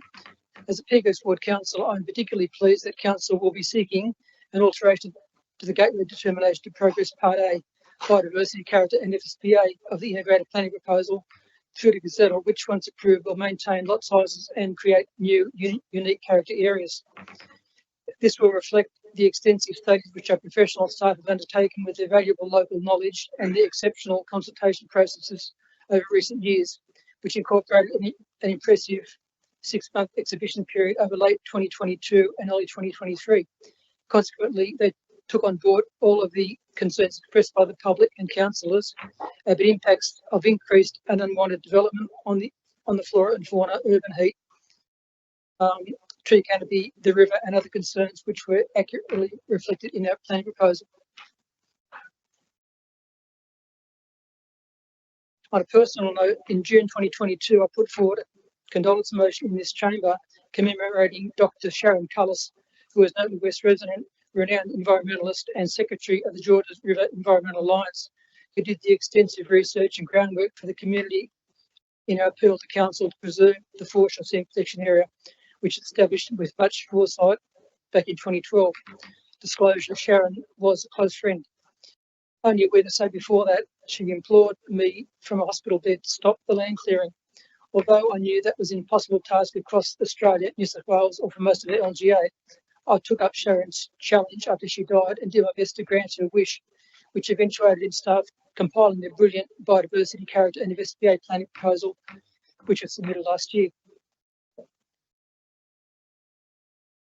I welcome Council's initiative in submitting this crucial proposal and hope that it will be re-examined in the thorough detail which it so richly deserves, particularly in regard to its impressive environmental benefits. Thank you. Thank you, Councillor Mahoney. Councillor Lansbury, do you wish to speak for this motion? Thanks, Madam Mayor. I will speak to it. No, I just want to say up front, this is not, we support this amendment here tonight. This is not our council saying that we reject the LMR policy. We're not doing that at all. We just actually want to control the additional development in our LGA that's going to suit our topography, our existing infrastructure, our character, neighbourhoods, foreshore, heritage conservation areas, all of it. Every single LGA in New South Wales is different. There is no two that are just the same. And to apply like this one rule, one size fits all to all of us across the board isn't going to work for us. And I just think it's appropriate for us to push back a bit. I cannot tell you, councillors who just joined us on this term, how much time and effort went into preparing the planning proposal last year. You know, we sort of met, I think, in an extraordinary meeting in February to say, well, what are we going to do, guys? And we decided that we wanted to identify it ourselves so we could control the characters of our LGA and we could control our neighbourhoods, because there isn't this capacity just to impose certain conditions on everyone in New South Wales and they're going to work. And we heard from a speaker tonight, she's left actually, Deb Mackey. Her situation is slightly different because the development next to her is a complying development, which fortunately at this stage the LMR policy is not going to provide for. Everything that comes in under the LMR policy is going to have to be assessed as a DA, which is good. But there are going to be unintended consequences, which I'll repeat a lot of what I said in the Environmental and Planning Committee meeting from a couple of weeks ago. There will be unintended consequences if it just proceeds without the checks and balances of our expert planning staff who identified where we could accommodate the uplift without it having a huge impact on the rest of the LGA. Now, one of the concerns I'm going to cite again here now is that our LEP currently provides it at 650 metres squared for a dual lock. We, in our planning proposal, reduced that to 600 square metres. The LMR now provides that you can put a dual lock on 450 square metres. That's not a very big block. That leaves no room for landscaping. I think it's no surprise that with the proliferation of dual locks across the LGA over the past few years, there is less landscaping, there is more stormwater runoff into ageing infrastructure that hasn't been upgraded for 100 years in many respects. That is why, sort of cross-checking back to the Merrill Minute from before, we need to try and get the support for infrastructure if we're going to have this increased density. Getting back to this one though, I think the really relevant points that have jumped out at me with this amendment, and bearing in mind folks that this only came to us late today, because we probably all haven't had a whole lot of time to get our heads around it, but I'm quite delighted that we're not just going to say, okay, we'll throw up our hands and yeah, we'll cop it. I think we need to push back and basically ask them to have another look at it. What's been brought out in this particular amendment is that we would have delivered more of the missing middle.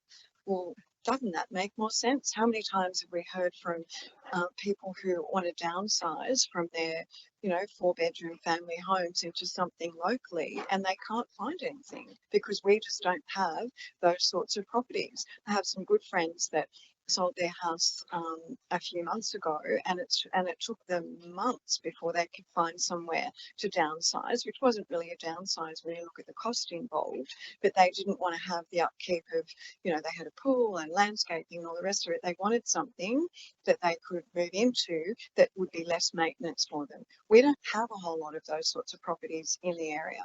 The other concern that I have, which I'm going to mention again from when I spoke at the Environment and Planning Committee, is that you can have a heritage conservation area with a beautifully heritage listed property, but you have the next 2 or 3 houses next to you are not contributing items, so they can be redeveloped. And if you're within 400 metres of the railway station, then that could be 6 to 8 stories if you're going to have affordable housing in it. And single story, potentially maybe 2-story, but generally they're single story Federation type buildings. Complete loss of privacy. If you're 800 metres away, it can maybe 4 stories. It's still going to be an imposition. In heritage conservation areas are there for a reason. The foreshore, we need to protect that. We need to be not just protecting our existing tree canopy, we've got to enhance it. And I recall from having a briefing, I think in the Enviro Committee, about the tree canopy, that it's actually slightly reduced over the last couple of years. And the question I asked, is this because of the potentially because of all of the additional dual locks, which just don't have the capacity for landscaping? And the speaker that we had tonight, Deb Mackey, has a CDC next door to her, which is a dual lock. It's a 450 square metre block. I guarantee you there will not be a blade of grass on that block. There's just no room for it because everybody builds them to the absolute capacity. We need to have control over this. We need to be able to identify where we can take the additional housing that's going to support our community. And another thing I wanted to mention was that there was an ABC report on 7:30, I think it was, a few weeks ago, which I discussed at length in the committee meeting. And there was a guy who lives in Gordon in a heritage listed property. All of his neighbours have consolidated. He's now isolated. He's going to be surrounded by 6-story apartment buildings. Great. So apparently people in Gordon who are in this situation are now going to be applying to have their properties delisted because the developer doesn't want to buy it. It's not of any value to them if they can't redevelop it. There are real estate agents and planners in certain locations in Sydney, the eastern suburbs, for example, who've not ever seen anything so busy they've been doing this for 25, 30 years. A lot of the properties have been consolidated and sold off market. So the implications of that, these are the unintended consequences I want us to be able to avoid in our LGA, because we will have no control over that. I know that in that particular piece as well, Minister Scully was quoted as saying that cities are not museums, and sure, they're not museums, but we also need to have some sort of control of what our neighbourhoods are. Like, we need to be able to support our communities in the neighbourhoods that they choose to live in. And I also wonder what the people that were behind the green bans in the 70s would make of a comment like that. You know, for those of you who might be too young to remember, they fought really hard to save a lot of the heritage listed buildings in the Rocks. People like Jack Mundy, who you may have heard of. If that never happened, then the Rocks would be probably like Chatswood. You know, we need to avoid that happening. We need to preserve the character of our LGA to the best of our ability. That doesn't mean no additional development. We all know that we need to provide capacity for that. I believe that this recommendation here tonight is a much better option than what the LMR could provide us, because we would have better control over the type of development and where it is. And councillors, I encourage you to support it. This is not us saying no to development. This is us wanting to have another crack at controlling it ourselves, and we can provide the capacity with the planning proposal that we've already sent to the planning department once before for over 8,000 dwellings that suit the character and amenity of our residents. So councillors, please support this amendment, because I think it's a much better choice. Thank you, Councillor Lansbury.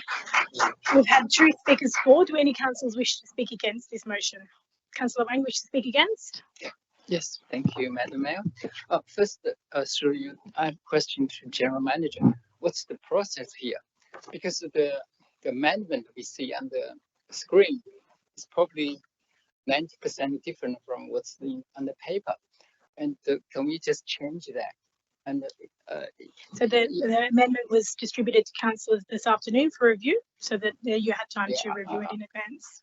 what time? 1 hour, 2 hours? But if you put it forward a motion, you need to give 10 days, 7 days notice. How can we digest these 20 points? It used to have 7. So I cannot make a judgment now because there's 20 points and each of them could be very technical. Yeah, with the gateway determination and the planning proposal, and it was decided not to go ahead. Now we're going ahead. So we need to reprocess all those knowledge. That's just honest. Okay, I'll put the question to the General Manager. Is the amendment as put forward a lawful amendment? Through you, Madam Mayor, I consider the amendment to be a lawful amendment. I would look up at my colleague James Fan to see if he agrees with my assumption.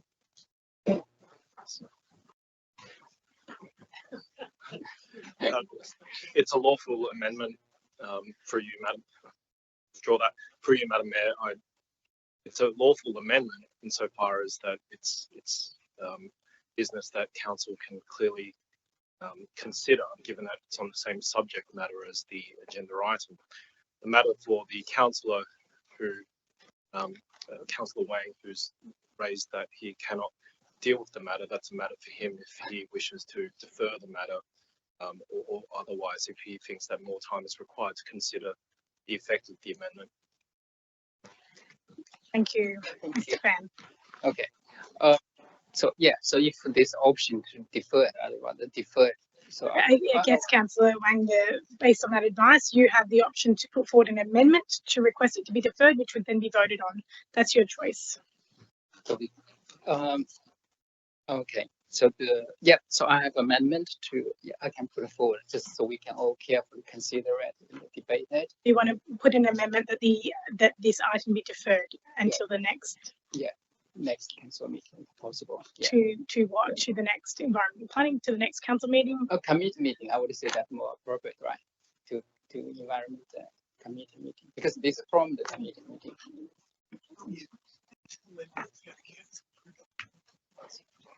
So it still needs to go to council for adoption. So if you want to move an amendment that it be deferred to the council meeting, you can put that as an amendment. Yes. Do you want to speak to that amendment? And we need a seconder. I'll second it. Oh, thank you. Councillor Pond has seconded the amendment.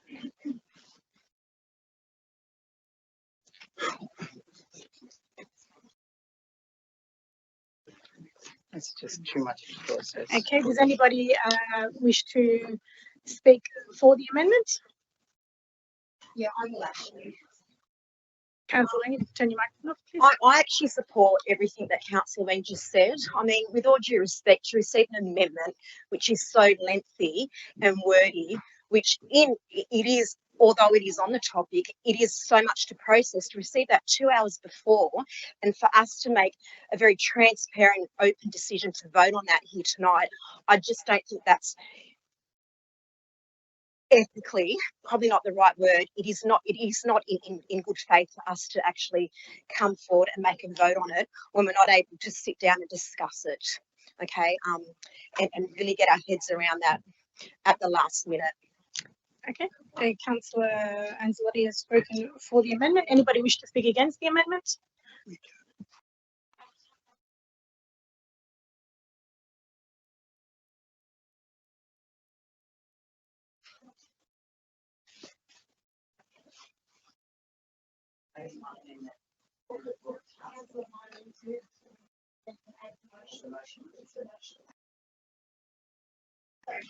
Sorry, Councillor Lansbury.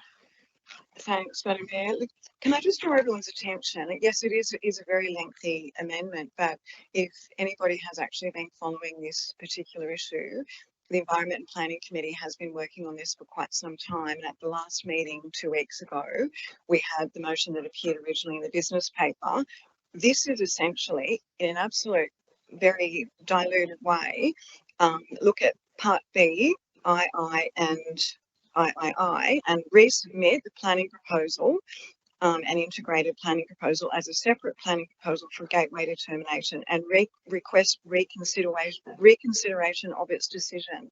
It's really simple. It's not complicated. It's a very wordy, long amendment because it sort of bookends it with lots of information. But that is the nuts and bolts of this. Is basically we're asking the Department of Planning to have another look at the planning proposal that we submitted to them, I think, in June last year, instead of just rejecting it out of hand. And what the 4 points that came in was 4 or 5 points that came back and they didn't support anything. And so then we thought, okay, well, we're not going to just let the integrated proposal of the housing and the foreshore, to really put it in simple terms, go to waste. Let's still proceed with the foreshore aspect and biodiversity. But now we've thought about it and I'm quite delighted. And you know that I'm a proponent for housing, Councillor Wang. I wouldn't be supporting this if I thought it was the wrong thing to do. I think it's basically having another crack, asking them to review their decision. They may come back and say, no, we're going to stick with this. But if we just sort of roll over, we're going to lose control of development in our neighbourhood, and the whole character of Georges River could change for the worse. It might not. That's not being too doomsday. It might not be as bad as we're predicting, but we want to maintain control of it. We don't want to give it away to, subcontract it out to the state government to decide what sort of housing we should have in our area. We need to be able to control that. All of that work, remember all those workshops that we sat in, we went through when Meryl Bishop was still here, and with the other planning staff, determining where we could, we sort of, argy-bargy, can we reduce the size of dual locks to 600? And I was like, yeah, okay, we'll do it reluctantly. Well, the state government now wants to be able to put dual locks, asked to be able to put dual locks on 450 square metres. That's a really small block for 2 dwellings with no landscaping. Think of that even. Like, there are enough reasons to ask them to have another look at it.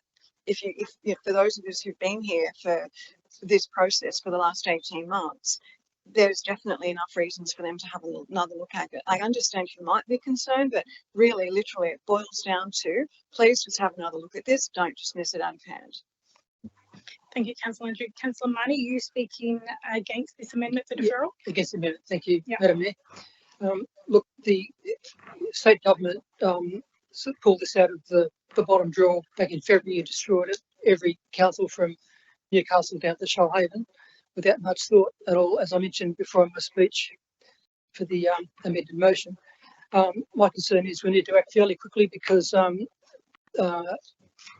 need to put our arguments up to the government because, as I said before, they acted with undue haste, and I think we need to kind of counter their arguments towards covering the East Coast in development. We're only one council, but I think we should make a stand, and I think we should get this off to the Department of Planning as soon as possible.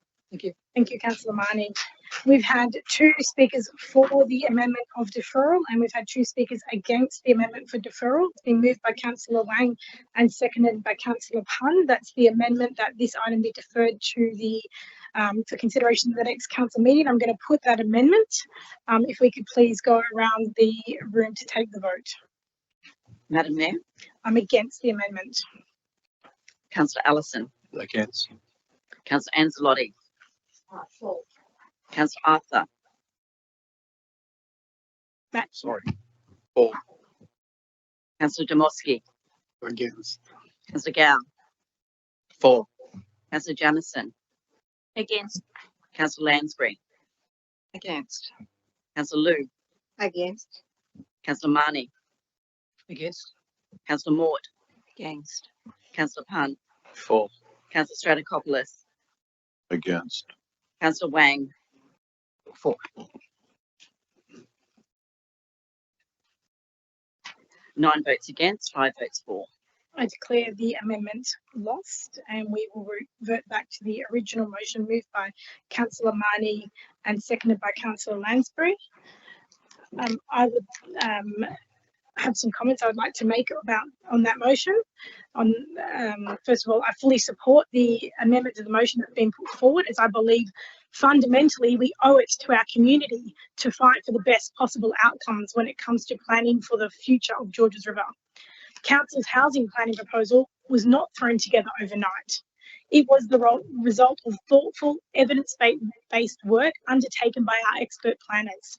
It was targeted, it was strategic, and most importantly, it was designed specifically for the unique needs and character of our suburbs. Let's be clear, this proposal would have delivered immediate capacity for over 8,245 new dwellings across our LGA. It was part of a broader strategy that includes the implementation of the Mortdale Master Plan with an additional 578 dwellings and the Beverly Hills Master Plan with 734 dwellings. Put all those together, and we're talking about a total capacity of 9,557 homes, planned and positioned to respect local character, protect heritage and biodiversity, and support sustainable infrastructure delivery. By contrast, the LMR policy, which has now been imposed on our LGA, only delivers around 11,000 dwellings. That's only 1,400 more than our combined strategic approach. And we still have the Cogra and Riverwood Town Centre master plans in development, which will further increase our capacity. And yet for that small gain, the cost is high. The Department of Planning, Housing and Infrastructure has chosen not to support our proposal as a replacement for the low and mid-rise housing policy, a policy that is not tailored to our local conditions and is deeply flawed in its one-size-fits-all approach. We are right to express concern. We are right to express concern that the LMR policy will deliver few of the missing middle homes our communities actually need, like villas and townhouses. We are right to express concern that it strips us of the ability to deliver well-designed homes, a goal that even the state government itself claims to prioritise. We are right to question the drastic reduction in parking requirements, which will only exacerbate congestion in already strained areas.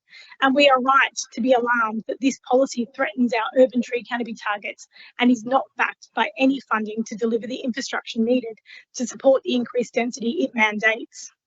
The people of Georges River deserve better than one-size-fits-all blanket policies imposed by the state government.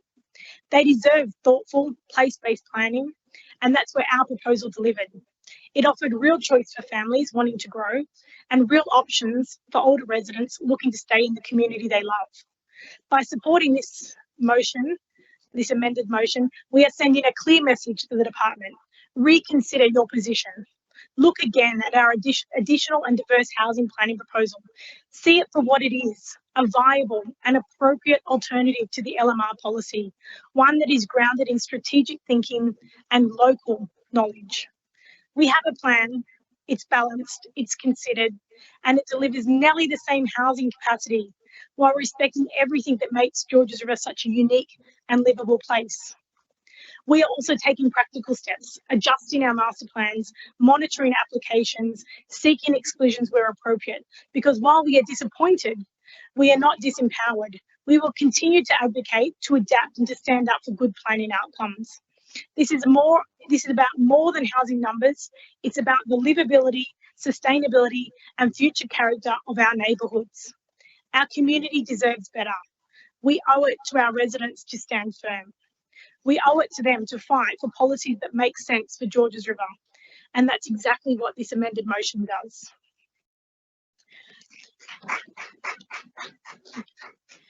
Councillors, we have the motion put forward by Councillor Marnie and seconded by Councillor Lansbury. Any further speakers? If not, I will put the motion. All those in favour say Councillor Wayne. Yes, I'd like to speak against it. Would you like to speak against the motion? Yeah, for two reasons. One is don't fully grasp everything there. Second is because of the Beverly Hills. I think it was point C and number 2. I think to exclude Beverly Hills from the LMR. Is that the one? Good. Sorry, Councillor Wayne, could you just repeat what it is that you're suggesting? Is that point C and number 2? That, yeah, Beverly Hills, yeah.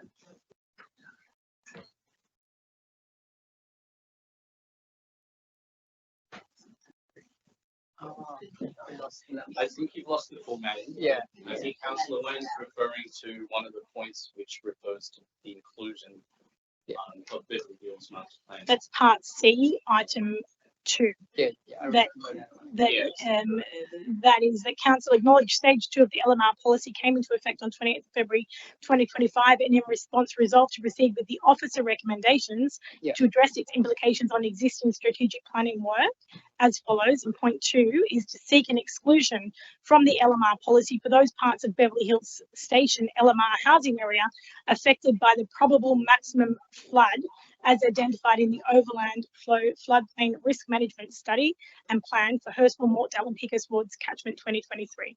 Yes, thank you. Yeah. So, Mayor and the councillors, so Councillor Wang, just for clarity, are you moving an amendment to exclude that item from the recommendation? I foreshadow that one. I cannot do it now because it's amendment, right? Before it's voted. You can move an amendment because we're back to the original motion, so we don't have an amendment on the floor right now. If you wish to move an amendment, you can move an amendment. If possible, I just want to remove this one. So you'll move an amendment to remove that part C2. It's been moved by Councillor Wang. We do need a seconder. Yeah. Councillor Pun has seconded that. Do you wish to speak for that amendment, Councillor Wang? Thank you. Yes. So I propose not to exclude this Beverly Hills LMR by the what is it PMF? Yeah, because I have some serious doubts about the notion that Beverly Hills is at any real risk of flooding. To be precise, I have quite a few points. First, it's lived experience. So many, as you have heard from the public speaker, many lifelong residents have told me that they have never witnessed a flooding in Beverly Hills, not only in their lifetime, but not in their parents' lifetime either. It's almost a century of first-hand experience across generations, with no history of flooding.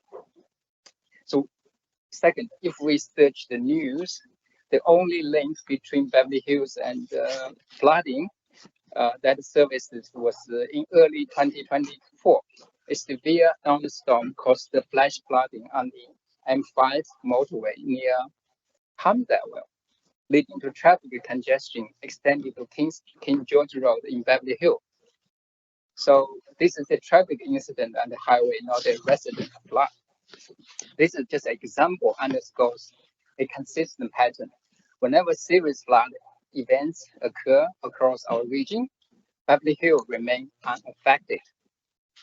And thirdly, the history and the scientific context.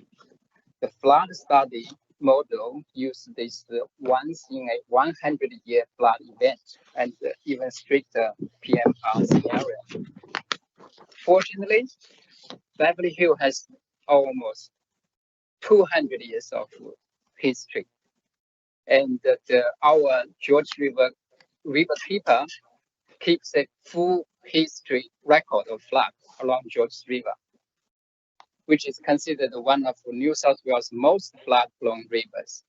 The George River's narrow sandstone valley downstream of East Hill constricts water flow, creating a bathtub effect and raising flood level upstream, not at the Beverly Hills. Long-term residents recall major floods in the 1950s, 60s, 70s, 80s, 90s, and recent floods in 2020 and 2022. So notably, the catastrophic 1873 flood is classified as a 1 in 100 years event that caused the river to rise by 10.5 meters and washed away houses. Still, it didn't affect Beverly Hills. So both lived experience and official history record confirm that the Beverly Hills has never suffered structural flooding in nearly 200 years. So the New South Wales, fourth point, the New South Wales SES, our state primary flood authority, has not identified any chronic flood issues in Beverly Hills. The official reports mention only a few flood-related incidents without describing any major events. The recent SES activity in Beverly Hills relate to minor traffic disruptions, not residential flooding. Their warning pertain to flash floods and roads, which is not a valid base for declaring Beverly Hills as at risk of flood zones for residential development. And the fifth point, residents are not alone in questioning this flood zoning. The New South Wales government has already ordered an independent review of the overland flood plain study. So the very fact that this review is underway speaks volume about the level of concerns and uncertainty surrounding this study's conclusions. And number 6, the HDA, Housing Development Authority action. We all read the news. They have supported a 90-unit development at the former Beverly Hills Cinema site, which is in the middle of the so-called flood zone. Conservatively, this project could reach at least 9 stories and 27 meters in height, significantly exceeding the draft master plan's flood-related HOB of 15 meters and 2:1 FSR. This proposal is not final, but casts serious doubt about this flood zone study. Number 7, impact on the Beverly Hills Master Plan. The flood study would further complicate the already delayed Beverly Hills Master Plan process. This Master Plan began in 2017 and has suffered numerous setbacks. The latest draft, which incorporates this flood study, already sparked serious community concerns even before its public exhibition. Adding a new flood zone layout now would cause more confusion, more delay, and further erode community trust. So we must strike a balance between caution and practical progress. So number 8. Councillor Wang, sorry, we're 3 minutes over time, so if you could just wrap up, please. Sure, thank you. So the building like this, modern apartment lasts only for 40 to 50 years. Now we are applying a 200 years never happened event to limit the development. It does not make sense. So in summary,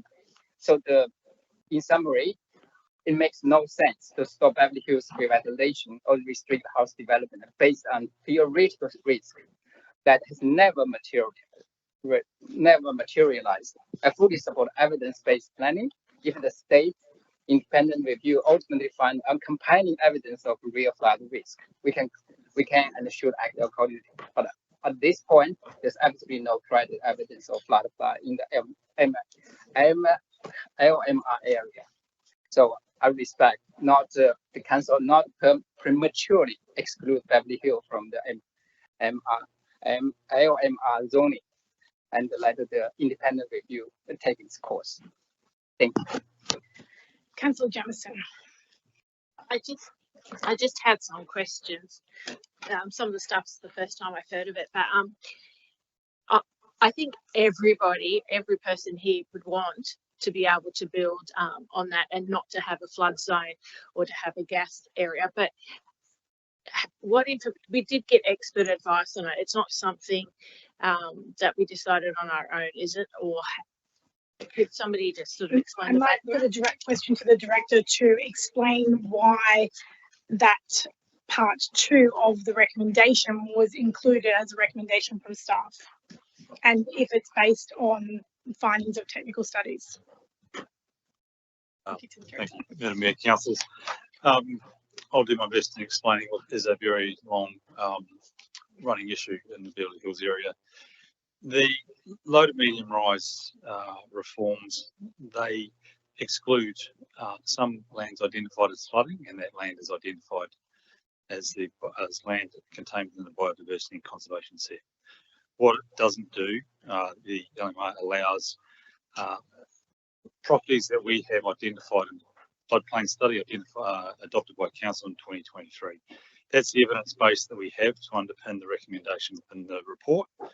In addition to that, we also were asked to do a flood impact risk assessment, the FIRA, as part of master plan that was compelled to us by the Department of Climate Change, Energy and Water. So they're the two evidence-based studies that underpin the recommendations. I haven't gone through them in detail. I cannot provide comment on what happened 200 years ago, whether it's in those documents or not. I can safely say that two heavy-hitting flood studies underpin our recommendations. Yeah. Thank you. Okay, Councillor Jamieson. I just another question, and I may have misunderstood it, but it only built in 40, 50 years. I wasn't quite sure about that comment, so it just took me by surprise. And the other question I was all at is, can we use the evidence that Councillor Wank has provided to us to override all the experts to basically make a decision, I guess? I think we can. I'll put the question to you, Zero Director. You can. Madam Mayor and councillors, I'll respectfully take Councillor Wang's comments as they're offered in this forum. If it's tabled in a more documented way that I can critique, then I'll happily review. Thank you. I have a question, Madam Mayor. Going back to Councillor Wang's comments and Councillor Jamieson. Question to you, Director. Has the so-called expert reports been peer reviewed?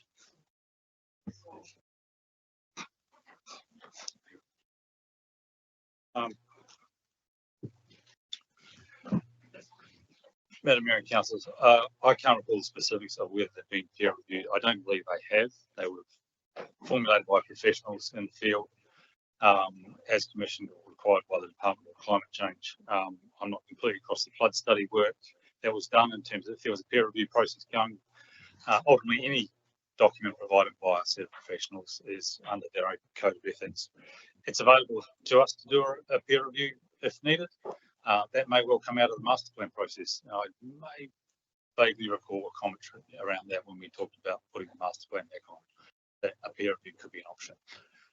While I have the floor, the reference to the state requiring a review, if I can just correct the wording, this in relation to one of the planning proposals in the Beverly Hills master plan area, this Sydney North Planning Panel charged with assessing planning proposals suggested that a review be undertaken, but that's not to be confused with the state. So the idea of doing a review is a worthy comment, but it's unsigned as far as I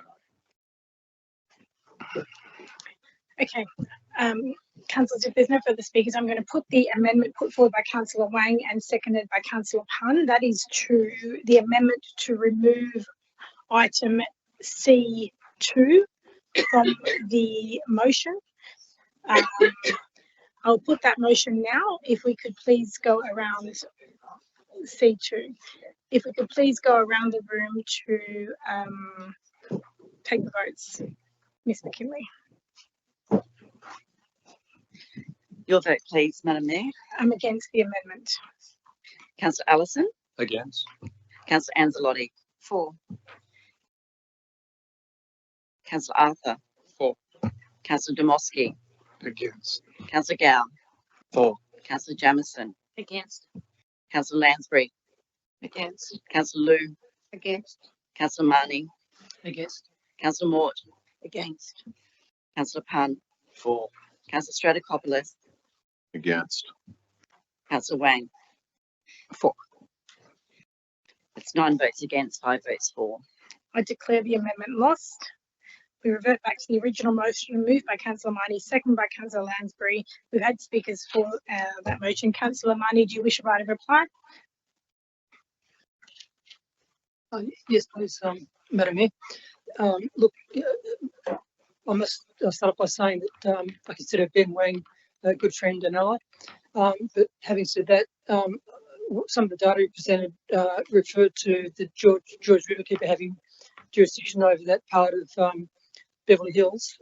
The George Riverkeeper's jurisdiction doesn't go as far as Beverly Hills. I think it goes sort of as far as Forest Road, and from then on it comes into the Cook River catchment. So I guess maybe if you can sort of relook at that aspect, and I sort of that's a fairly basic statement to make, and I'm wondering how good is your data, with all due respect once again, how good is the rest of the data presented? I'll also add that 30 years ago, I looked to buy a house in Edgbaston Road around the corner from King George's Road, and the agent was unusually honest in that he told me, don't buy it, and that it's flood prone. That's only 30 years ago. So anyway, that's all I can say, and yeah, thank you, Councillor Wayne. Okay, that's the right of reply. So I've now put the motion as moved by Councillor Marnie and seconded by Councillor Lansbury. If we could please go around the room for the votes. Your vote, please, Madam Mayor. For. Councillor Allison. For. Councillor Anzalotti. For. Councillor Arthur. For. Councillor Demoski. For. Councillor Gown. For. Councillor Jamieson. For. Councillor Lansbury. For. Councillor Liu. For. Councillor Marnie. For. Councillor Mort. For. Councillor Pun. For.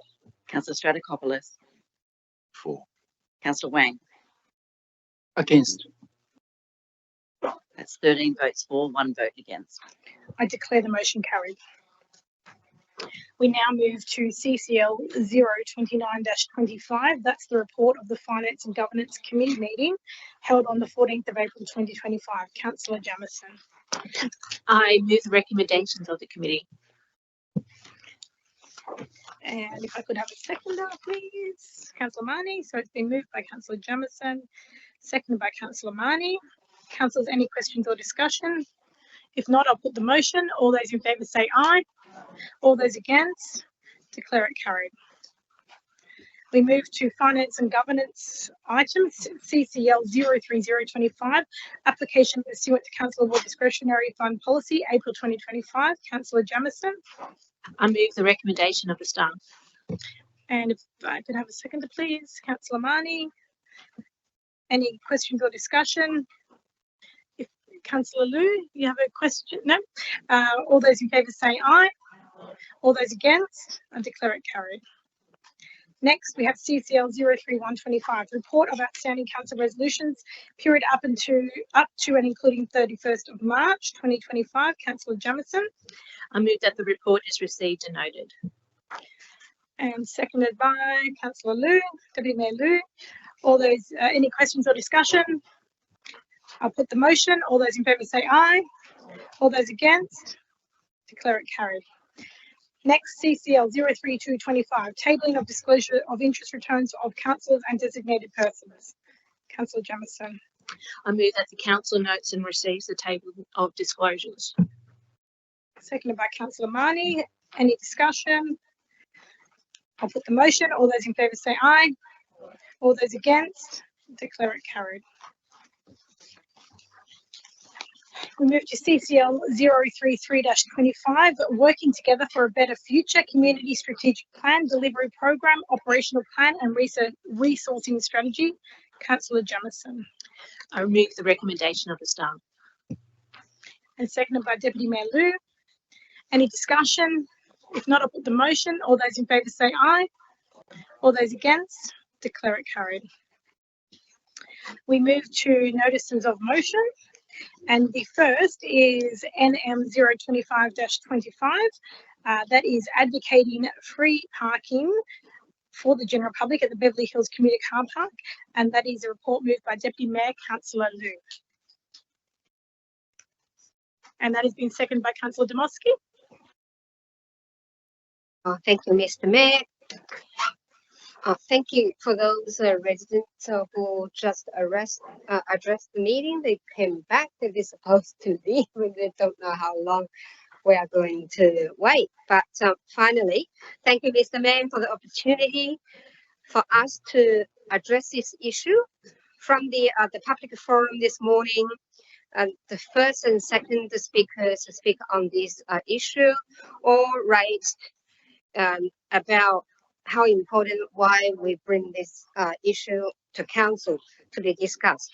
So my motion includes 4 different items, but if you wanted to read but I will just very briefly, I think the first one that the General Manager write to the Minister for Transport, the Honourable John Grant, MLC, the Premier, the Honourable Chris Minns, MP, the local MP, Mr. Mark Furey, and Transport for New South Wales to raise concerns regarding the underutilised of the Beverly Hills commuter car park.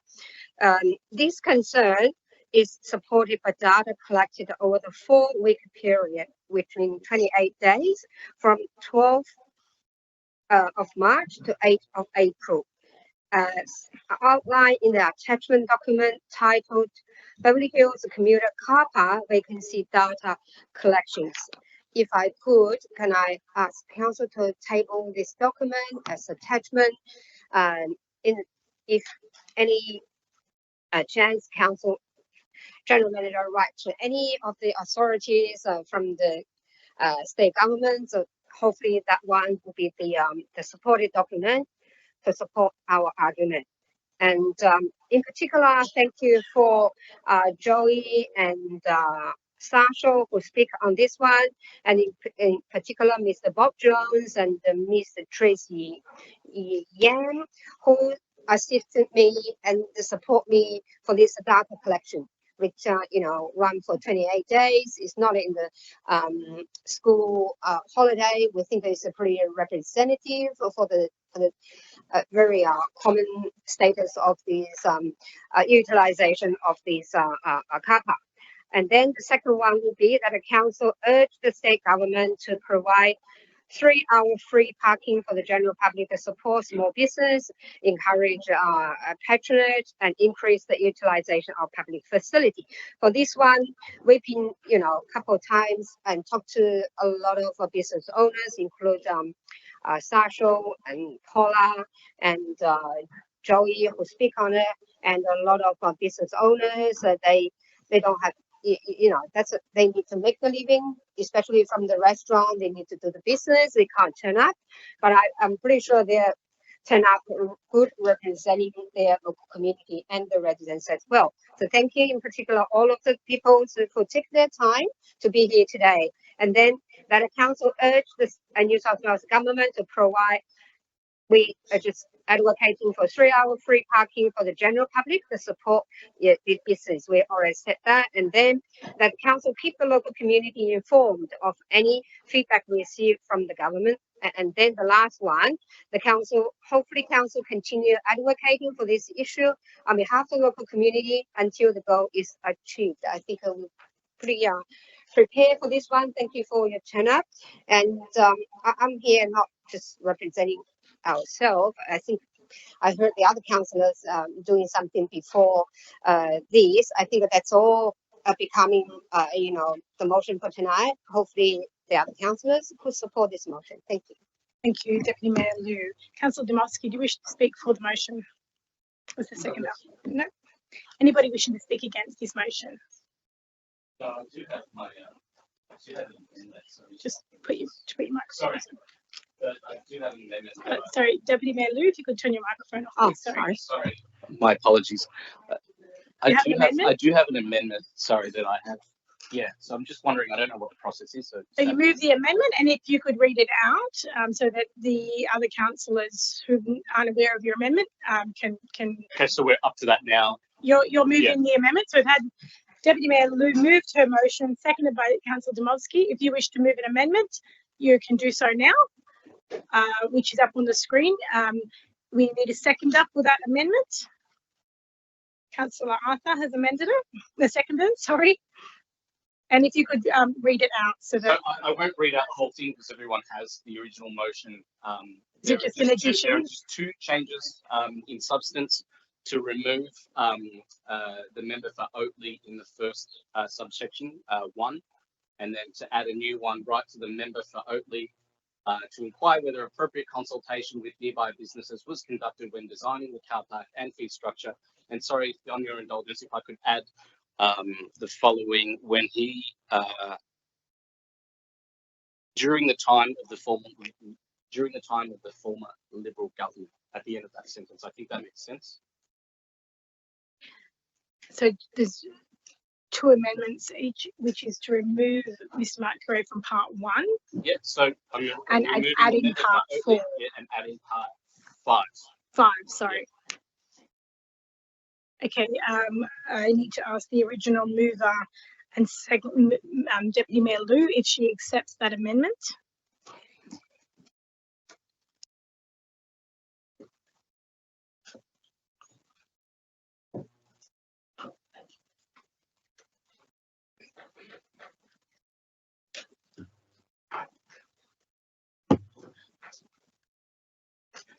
Deputy, you don't accept the amendment? No? Okay.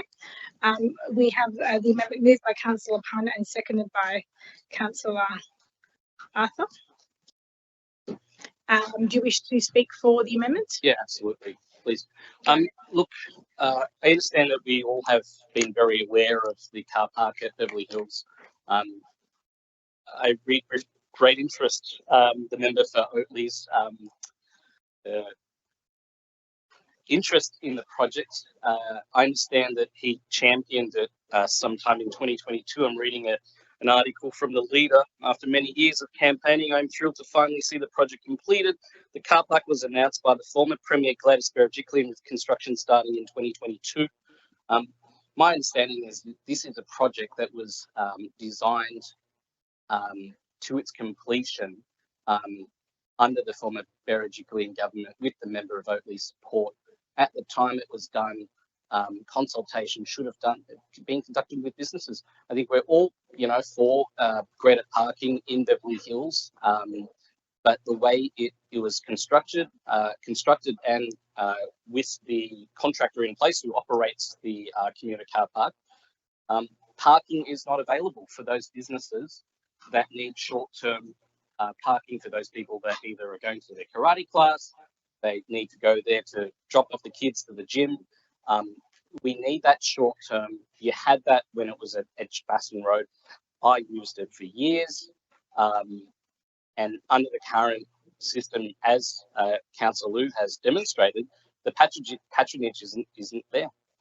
It's unfortunately been designed to work in a similar way. I don't know if everyone is familiar with the Cogra commuter car park, in which the idea is you park your car before you go to work and you tap on your Opal. You tap on your Opal on the way back and it's a free ride, it's a free park. That's the case as I understand it in Beverly Hills, and please correct me if I'm wrong. Unfortunately, the patronage isn't there, the volume isn't at Beverly Hills, and it just doesn't make sense for our businesses. This is an issue that I still believe firmly that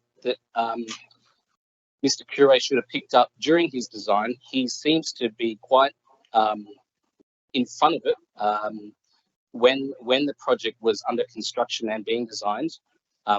He lauded the opening back in December, and now he's out here trying to ask the government to make it free for businesses when this is probably an error that he should have realised earlier on. And so I ask my councillors here to understand the motion. In all fairness, I understand my predecessor, Councillor Symington, had been advocating for this issue for some time, and so has Councillor Wayne. We've all been behind this one. We all want the result. I myself have written to the Transport Minister seeking some clarity, and I'm still waiting feedback. We can all work together on this one. So I put the amendment to the councillors. Thank you, Councillor Pun. Councillor Arthur, do you wish to speak for this amendment? Anybody wishing to speak against the amendment? Councillor Jamieson? I just say something. I appreciate what you're saying, and I have to give credit to Councillor Symington, who actually did champion it, was continuously championing the fact that it should be opened up to the public. But I just don't want to go back into this history and politicising. Let's just go forward and try to get more stuff, not blaming who we know consultation, state government for various reasons and that crush shot, but just let's move forward and just get it done. Thank you, Councillor Jamieson. Anybody else wish to speak against the amendment? If not, I will put the amendment. If we could please go around for the voting. Madam Mayor? I'm against the amendment. Councillor Allison? Against. Councillor Anzalotti? For. Councillor Arthur? For. Councillor Demoski? Against. Councillor Gow? For. Councillor Jamieson, Against. Councillor Lansbury, For. Councillor Liu, Against. Councillor Marnie, Against. Councillor Mort, Against. Councillor Pan, For. Councillor Stratokopoulos, Against. Councillor Wang, For. 8 votes against, 6 votes for. I declare the amendment lost. We revert back to the motion put forward by Councillor Deputy Mayor Liu, seconded by Councillor Dmowski. Any further discussion on that motion? If not, I will put that motion. All those in favour say aye. All those against? Declare it carried. We move to NM 02625, reopening of service tunnel at Waterfall. Report by Councillor Mort. Seconded by Councillor Marnie. I just have a slight amendment, and I think Vicky has them that I sent through last night to add some extra LGAs to point 8. So I'd like to also thank our speakers that came in this evening. Sorry, just a second. So you moved it with a slight amendment, which is on part 8. Instead of just sending the motion to the mayors of Sutherland Council, adding Bayside Council, Canterbury Bankstown Council, Inner West Council, Waverley Council, Randwick Council, Wallara Council, encouraging them to pass a similar motion. Councillor Marnie, do you accept that amendment there? Yes, okay. Councillor Mott, please go ahead. Okay. Excuse me. Hang on, I better get a drink.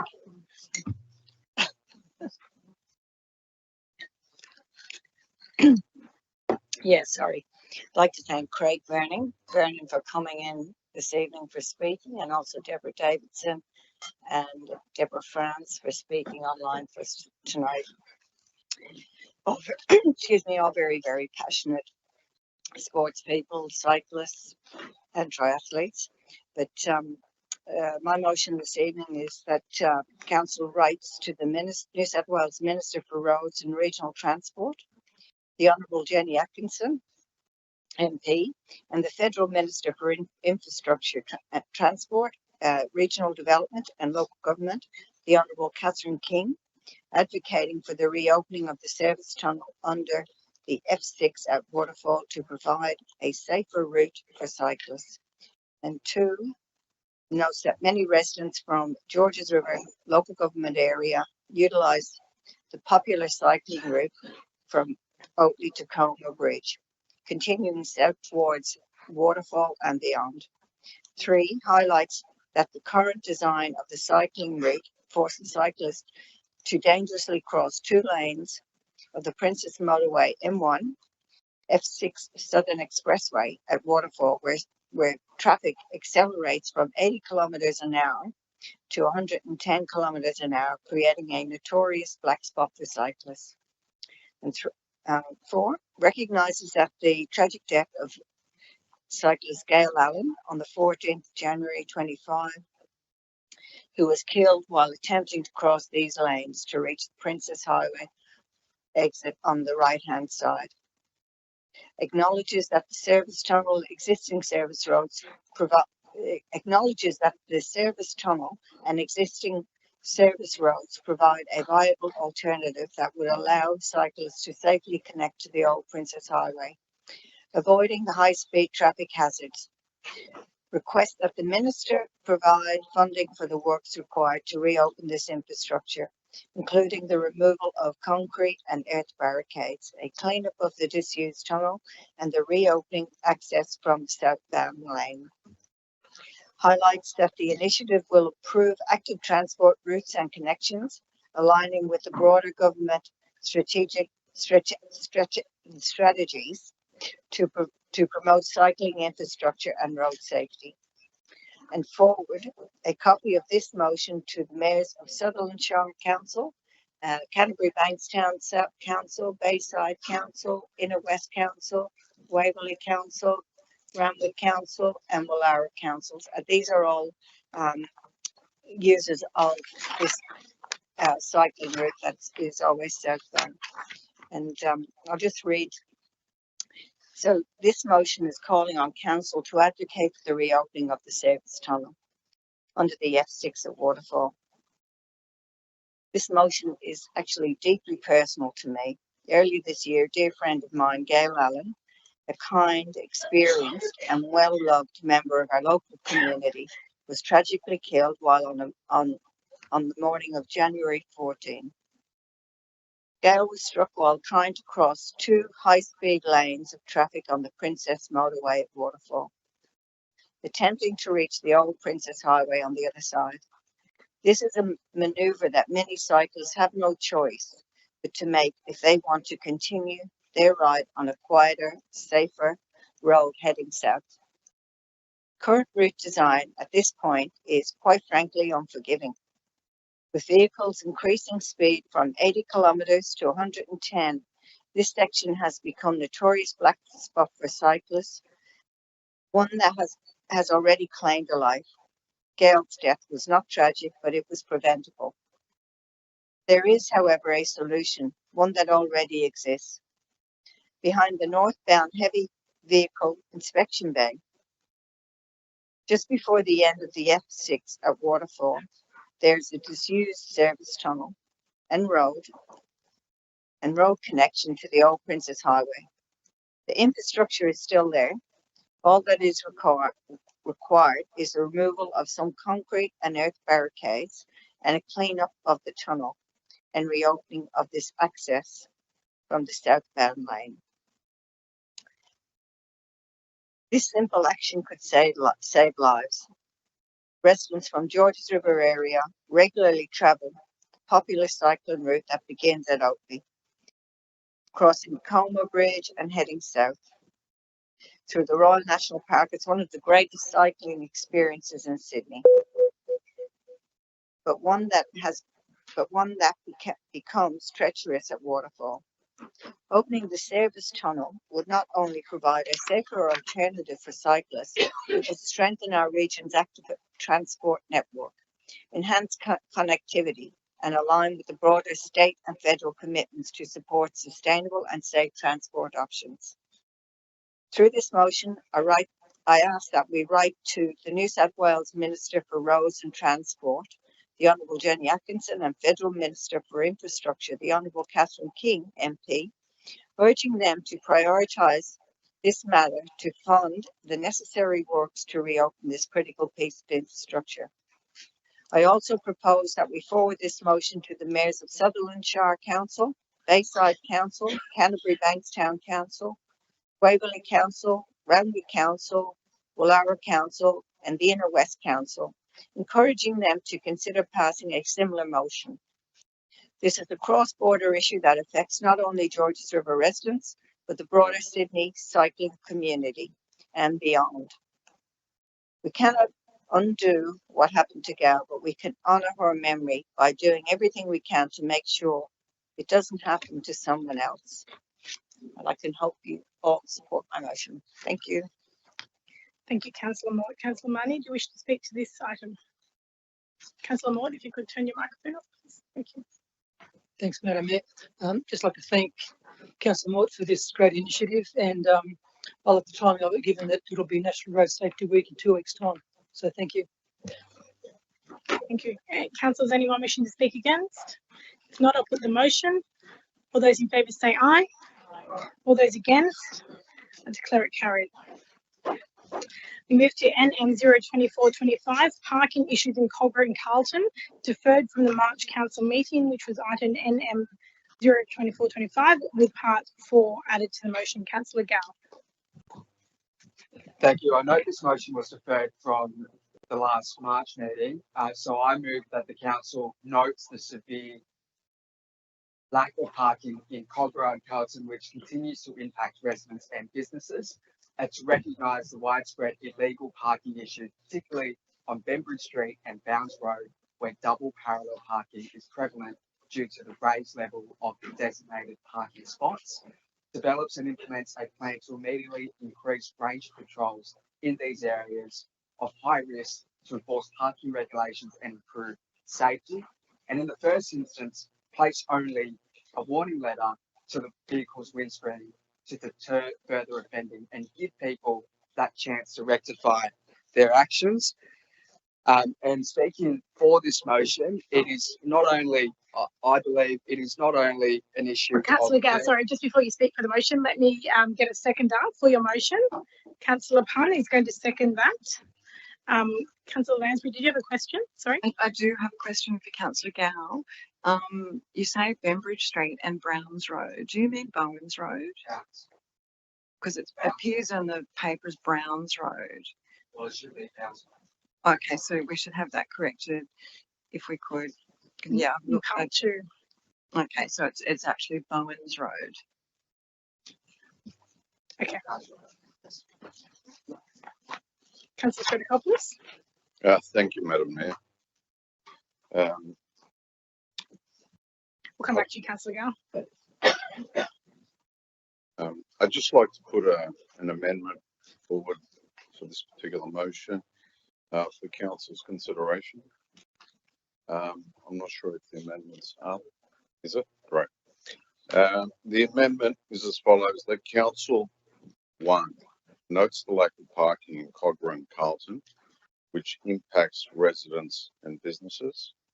Number 2, recognises the illegal parking issues on Bembridge Street and Bounds Road, where double parallel parking is prevalent. And number 3, increases ranger patrol in these areas to enforce parking regulations and improve safety. Thank you. Councillor Gow, do you accept that amendment? No, not in the wording of Councillor Stratikopoulos. So, Okay, look, I'll just get a seconder for Councillor Stratikopoulos's amendment. Councillor Dmowski has seconded that. So we'll deal with the amendment first. Do you wish to speak to the amendment, Councillor Stratikopoulos? I reserve my right. Reserve your right. Councillor Dmowski, do you wish to speak to this amendment? I reserve my right. Does anybody wish to speak against the amendment? Can I just get a point of clarification, if that's okay? So, sort of looking at it now, you've just taken some of the descriptive words out. Is that correct? And you've taken off part 4. Is that effectively the amendment? Am I getting that right?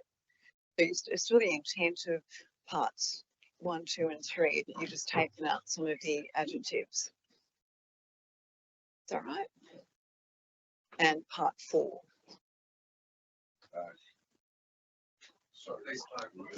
Answer on my behalf, Council. Yeah, pretty much. I mean, the wording of it, I think, is. I don't think it's the best wording. I think that I understand the intention there. Obviously, the changes are more in regards to the wording, and I think that I believe that, you know, as a councillor, I think we all take our roles quite seriously, and I think the writing of the motions, I think, should be more considered when they're written. And I think that my amendments pretty much clarify what needs to be done without certain adjectives being used.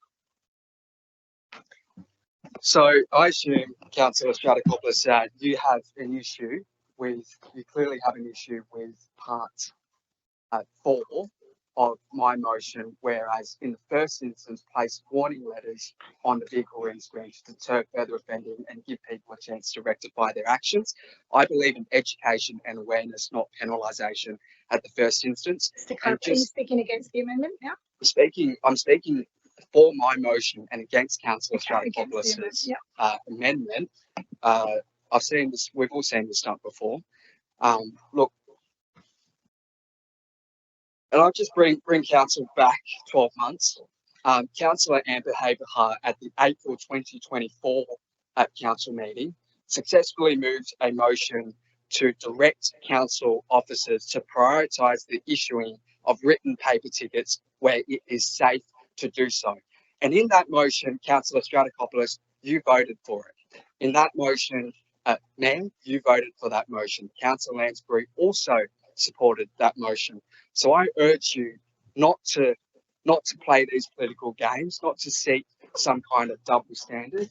And if you supported, I'm speaking in reflection of the director's comments where it is not a councillor's responsibility to seek a council officer to do something, or rather not to do something.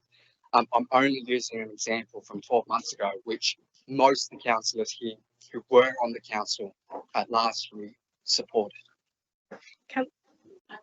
Councillor Gow, just as a point of clarification, the motion from Councillor Amber Heber was about the process in which parking tickets were issued and whether they can be issued via the print and post method or whether they need to be printed and put onto a windscreen. That is the motion that was considered a year ago.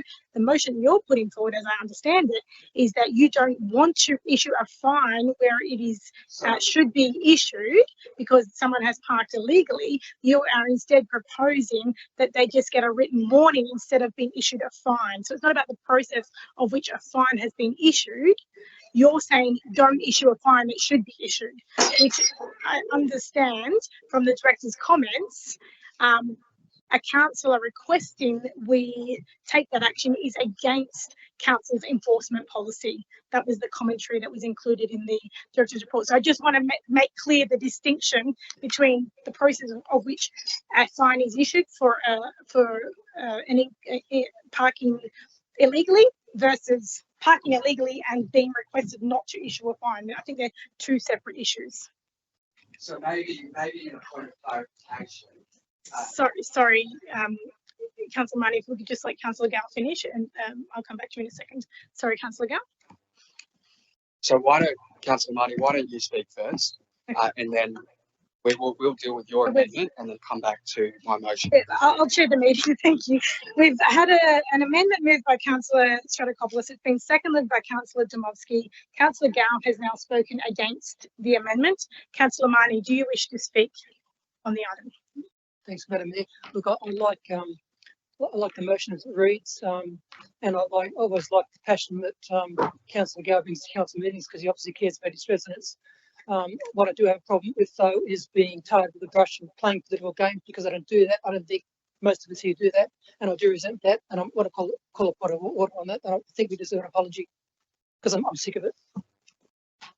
Okay, thank you, Councillor Marnie. That's we'll take your comments on notice. I'm going to put the amendment now, which has been moved by. Oh, sorry, Councillor Lansbury, sorry. Sorry, Madam Mayor. I just actually had a question. My reading of the director's comments or council officer's comments in relation to part 4 was that part 4 was potentially unlawful. So could we please get a clarification from Via the General Manager to the General Counsel? The question I believe is part 4 of this motion lawful? Is that the question?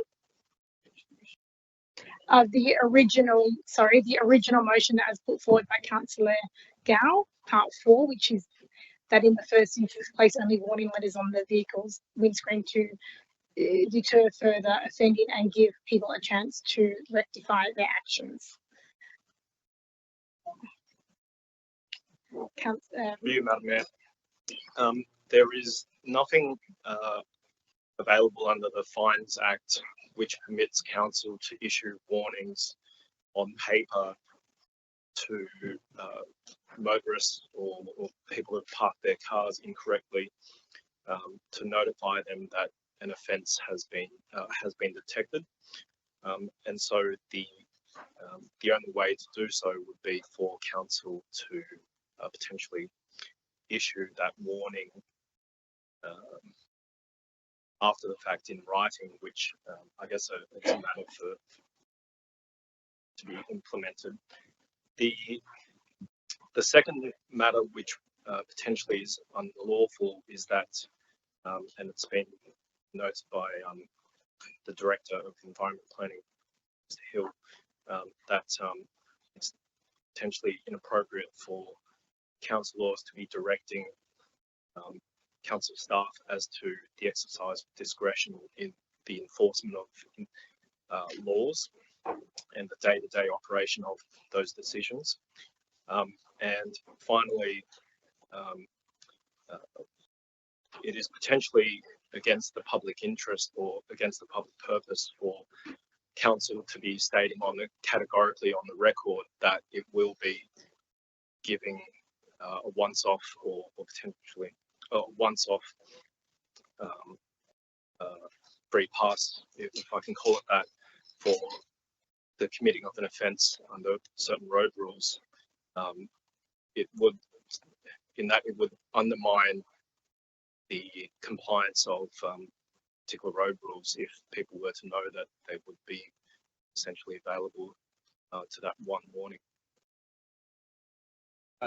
Ask a follow-up question.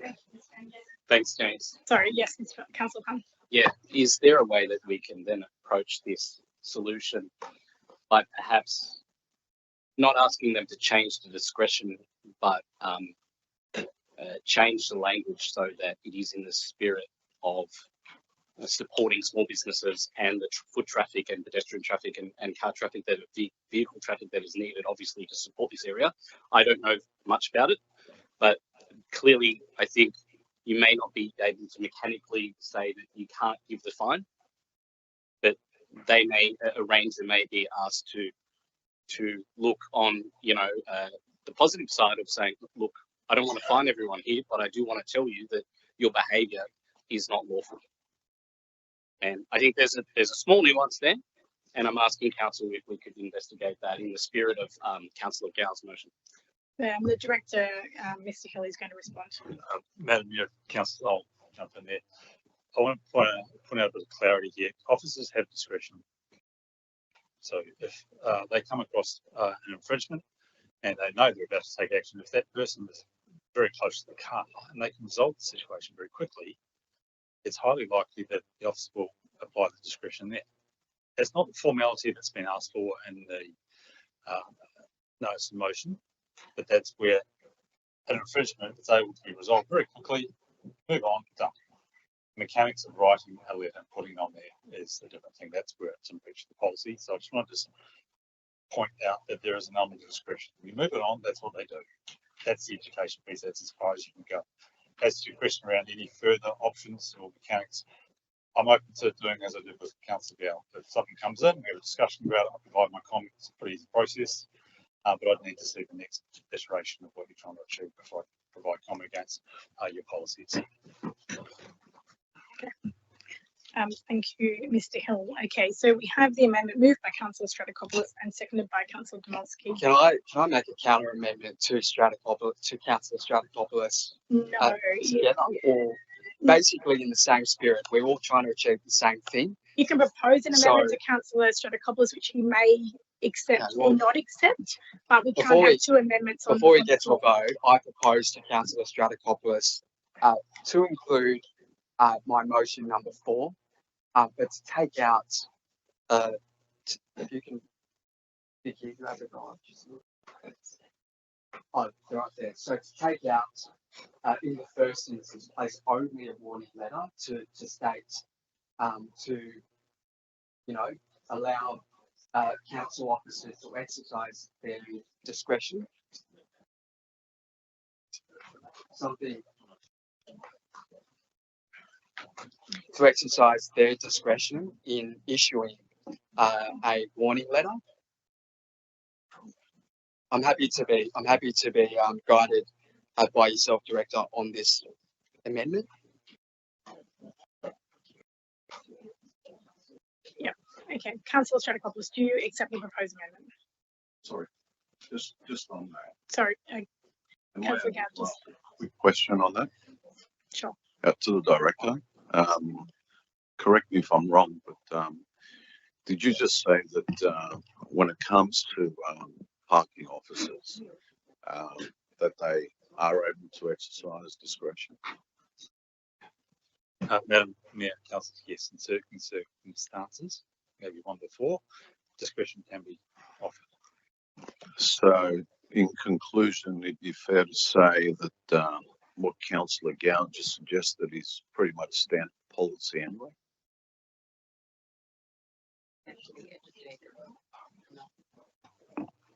I just want a motion that encourages the use of discretion, because when you actually go out, I'm not talking about yourself, Director, that to the other councillors, when you actually take a walk for yourself around Bembridge Street, there is no signage about, what is illegal parking and what is legal parking. There is widespread confusion amongst residents, businesses, and visitors to those streets about how you can park and how you can't park. So I am moving this motion in the spirit of good faith to allow residents, to allow visitors to rectify their actions in the first instance before being hit with a heavy fine, when many of them don't know that what they're committing is in fact Councillor Gow, illegal parking. I'll ask Councillor Stratikopoulos if he accepts that amendment. That's where we're up to. Do you accept the amendment with the addition of a version 0.4 to come back into the motion, Councillor Stratikopoulos? No, I mean, as clarified by the director, the discretion is already there, given to the parking officer. So I really don't see the point of putting something in that is already there. Okay, on that basis, I'm going to put the amendment that's been moved by Councillor Stratikopoulos, seconded by Councillor Domowski. Councillor Lansbury. A question.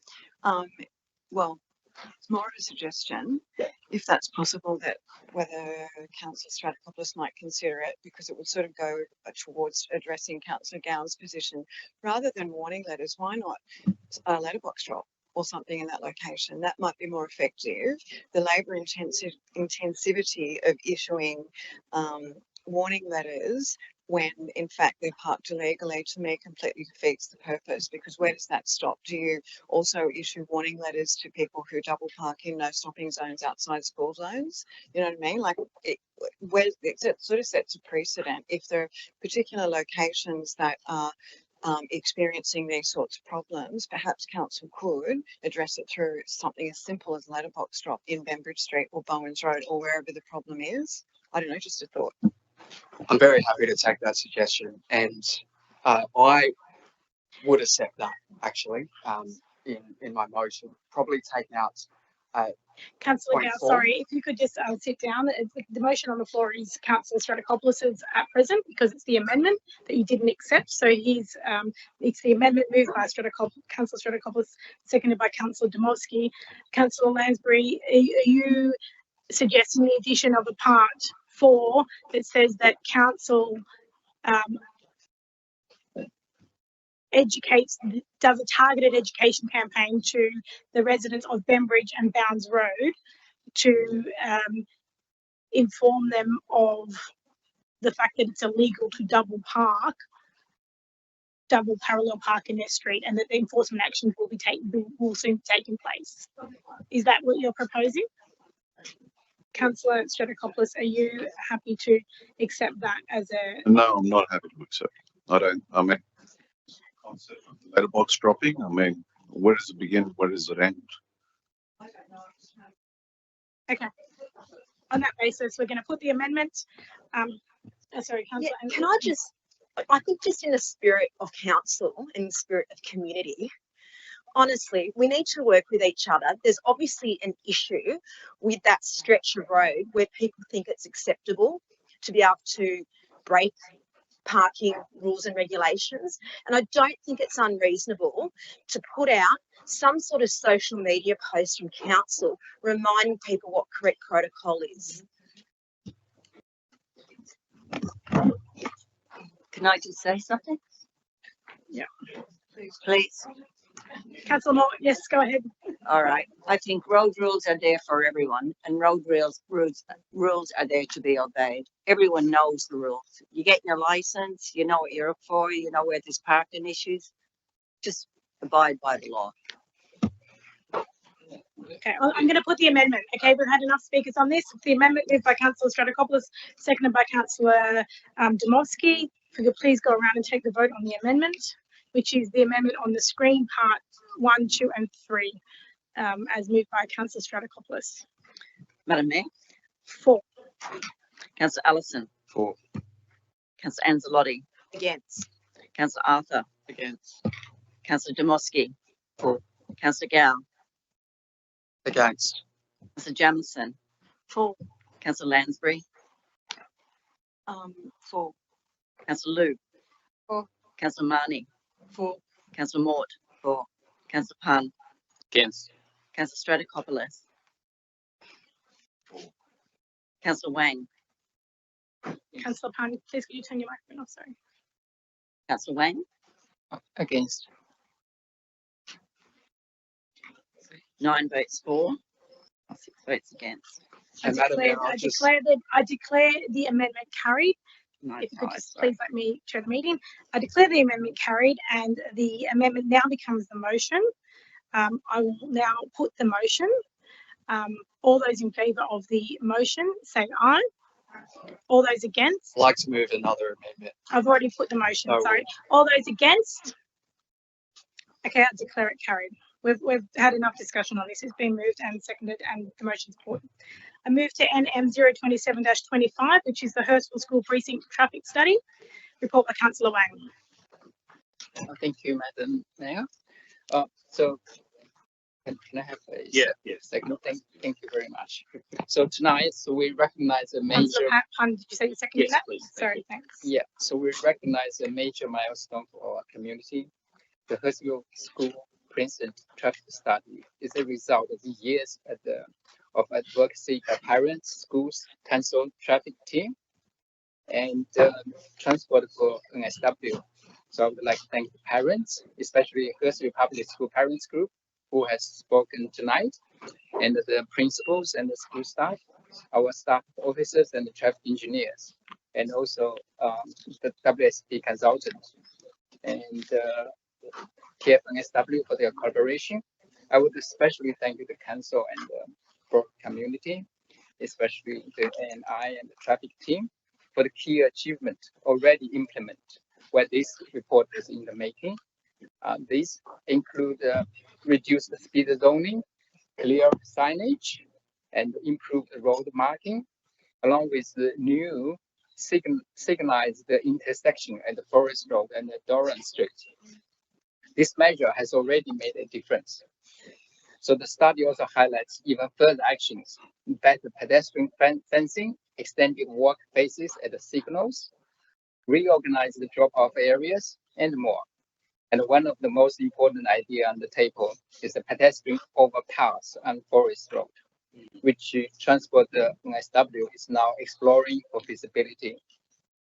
The study is much more than just a technical document. It's a community achievement. It covers every corner of our school precinct, outlining 45 detailed recommendations, and give us a clear roadmap to make our street safer. But it has been a long journey. In 2022, so some parents first came to me after some fatal traffic incident near the schools. So we began regular meetings with the schools, council officers, and even representatives from the Premier's office and the TFNSW. So our former councillor Colin Sampton also played a key role, and also Councillor Payne as well. Seeing this report complete is really emotional, because had these measures been in place earlier, lives could have been saved. So the report must now move from planning to action. So my motion tonight calls for actions. So first, Council and TFNSW to prioritize funding for implementing the recommendations. Second, invest the capital works from the Council. And third, allow flexibilities to respond to future development impacts. And the fourth, promote the log it, fix it system to empower our community. And the fifth, to provide regular public updates to ensure transparency.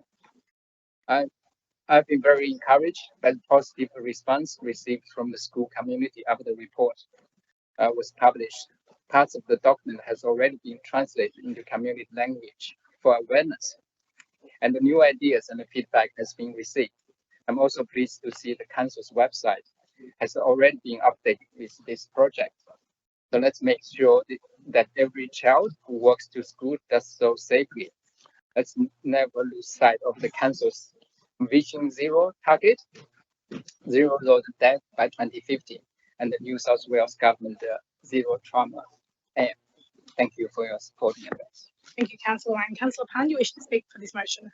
Yes, please. I just want to commend all the councillors' efforts on this. It's obviously a precinct that is heavily well traversed. I know we all look with great sadness at the accident that happened outside Oswald Public. Is that correct? Yeah. I was working at the Cobra Electorate Office about the time it happened, and I do understand that there is great concern and need for better traffic management in the precinct. I commend council on its efforts. I welcome every opportunity that we can take to implement some of these more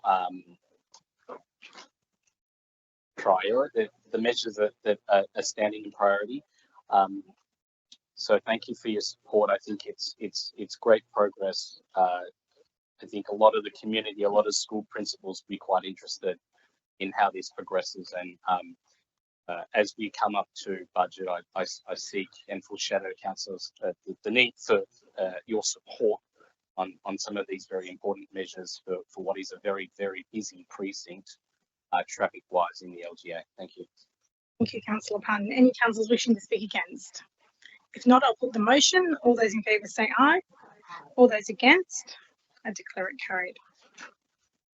Next is NM 02825, Timothy Reserve Safety and Amenity Issues. Councillor Wang. Thank you, Madam Mayor. Yeah. Have a second? Yeah. Councillor Pun is second. So is it possible to put on the picture? Yeah. So probably most of you are very familiar with the Hurstville Over already. So I just remind everybody the public speaker. So she actually injured her leg at the Timothy Reserve after dark when he was going to the toilet. I just want to mention that in case you missed that message. So that's the group people came to me to ask for help. So under the Hurstville Over, on the north top of the Hurstville Over, as you can see from the picture, it's a Timothy Reserve, a very, very popular and well-used green space. And actually, this area is at the heart of Hurstville community. And between them, as I highlighted in red, there's a lane, unnamed lane, which is about 2 meters wide, but well used by pedestrians to the bathroom, to the toilet, and also used. I think there's also a gate open to the Hurstville Over itself from the lane, so it is used by the sports events as well. So that lane. So the situation is there's a lack of consistent lighting at Timothy Reserve, and there's a complete absence of lighting on the unnamed lane side. So this has raised serious concerns from our community, particularly for the safety after dark. So especially for older residents with a mobility issue, and restricts the park's full potential as a space for evening use. So this problem has been even made more urgent with the closure of Campfield. As you know, with the closure of Campfield, lots of Hurstville residents have to find a new open green space, and there's very few alternatives. One is Woodward Park, the other is this Timothy Reserve. And so where we cannot create more land, we can extend the useful hours for our existing green space by providing safe, appropriate lighting. So this unnamed lane linked Timothy Reserve Hurstville Over is now a heavily used pedestrian path, offering access to over and public toilet. Yet it's completely unlit at night. Importantly, there's no residential building immediately adjacent to this unnamed lane, as you can see. So that means any installation of lighting will not result in light pollution or noise disturbance for nearby homes. Furthermore, the unnamed lane deserves the official name. Former name would improve wayfinding, extra community identity, and enhance the sense of safety and ownership around this public space. So the motion proposes 3 very straightforward actions. three minutes already? Yeah, Okay. we're up. Yep. Okay, so I just summarize. Five, So, 5 minutes. You've had 5 minutes, Councillor Wang already. 5 minutes have passed. oh, really? Okay, cool. So I just finished. So in summary, so this through the thoughtful investment in environment sensitive, energy efficient lighting and smart placemaking, we can make Timothy Reserve and the unnamed safer, more welcoming and more vibrant place. And Thank you, Councillor Wang. Councillor Deputy Mayor Liu. Oh, thank you, Mr. Mayor. I just would like to make a amendment. Because I emailed to Vicky and Nikki, can that one been shown on the screen? Thank you. If you could just read out your amendment, Councillor Deputy Yeah. Mayor Liu. Can I read it out? That the council note upgrade and renewal of outdoor fitness equipment that's an AM 013-25 was resolved in March 2025, which was last month, relating to assets and Timothy Reserve, and consider the following additional actions as a part of the investigation for AM 013-25, and they include ABC. Because that's where it's coming from, because if we can recall the last month's the resolution from council has already had the Timothy Reserve Park has already had the master plan and plan of management. We wanted to include those additional actions into it, so make council the resources more efficiently utilized rather than duplicate. So that's where am I coming from this Okay. amendment. Thank you. Thank you, Deputy Mayor Liu. Councillor Wang, do you accept that amendment from Councillor Deputy Mayor Liu? Deputy Mayor, if you could just turn your microphone off, please. Oh.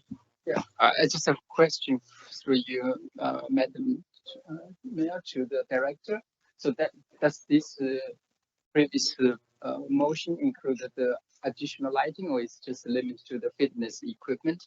I just want I to think confirm the it's way in the scope or amendment not. reads, it says that council notes the motion from last month, which related to assets at Timothy Reserve, and consider the following additional actions as part of the investigations from last month. So basically acknowledging that there were actions for council on Timothy Reserve from last month, and take these 3 items and include them as part of the one investigation.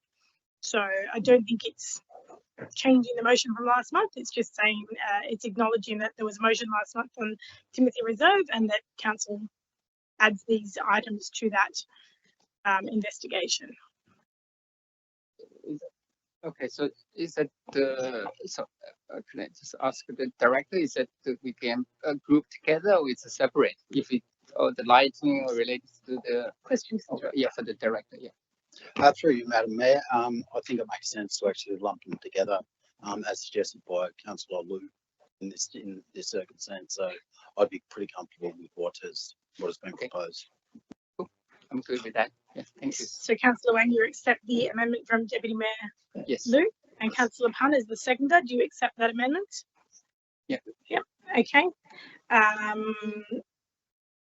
We've had the speakers for, both of you have spoken, I think, for the motion. So I will now put the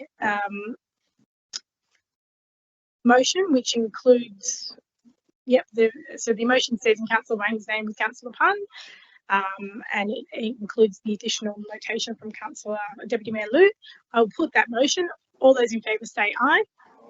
All those against, I declare it carried.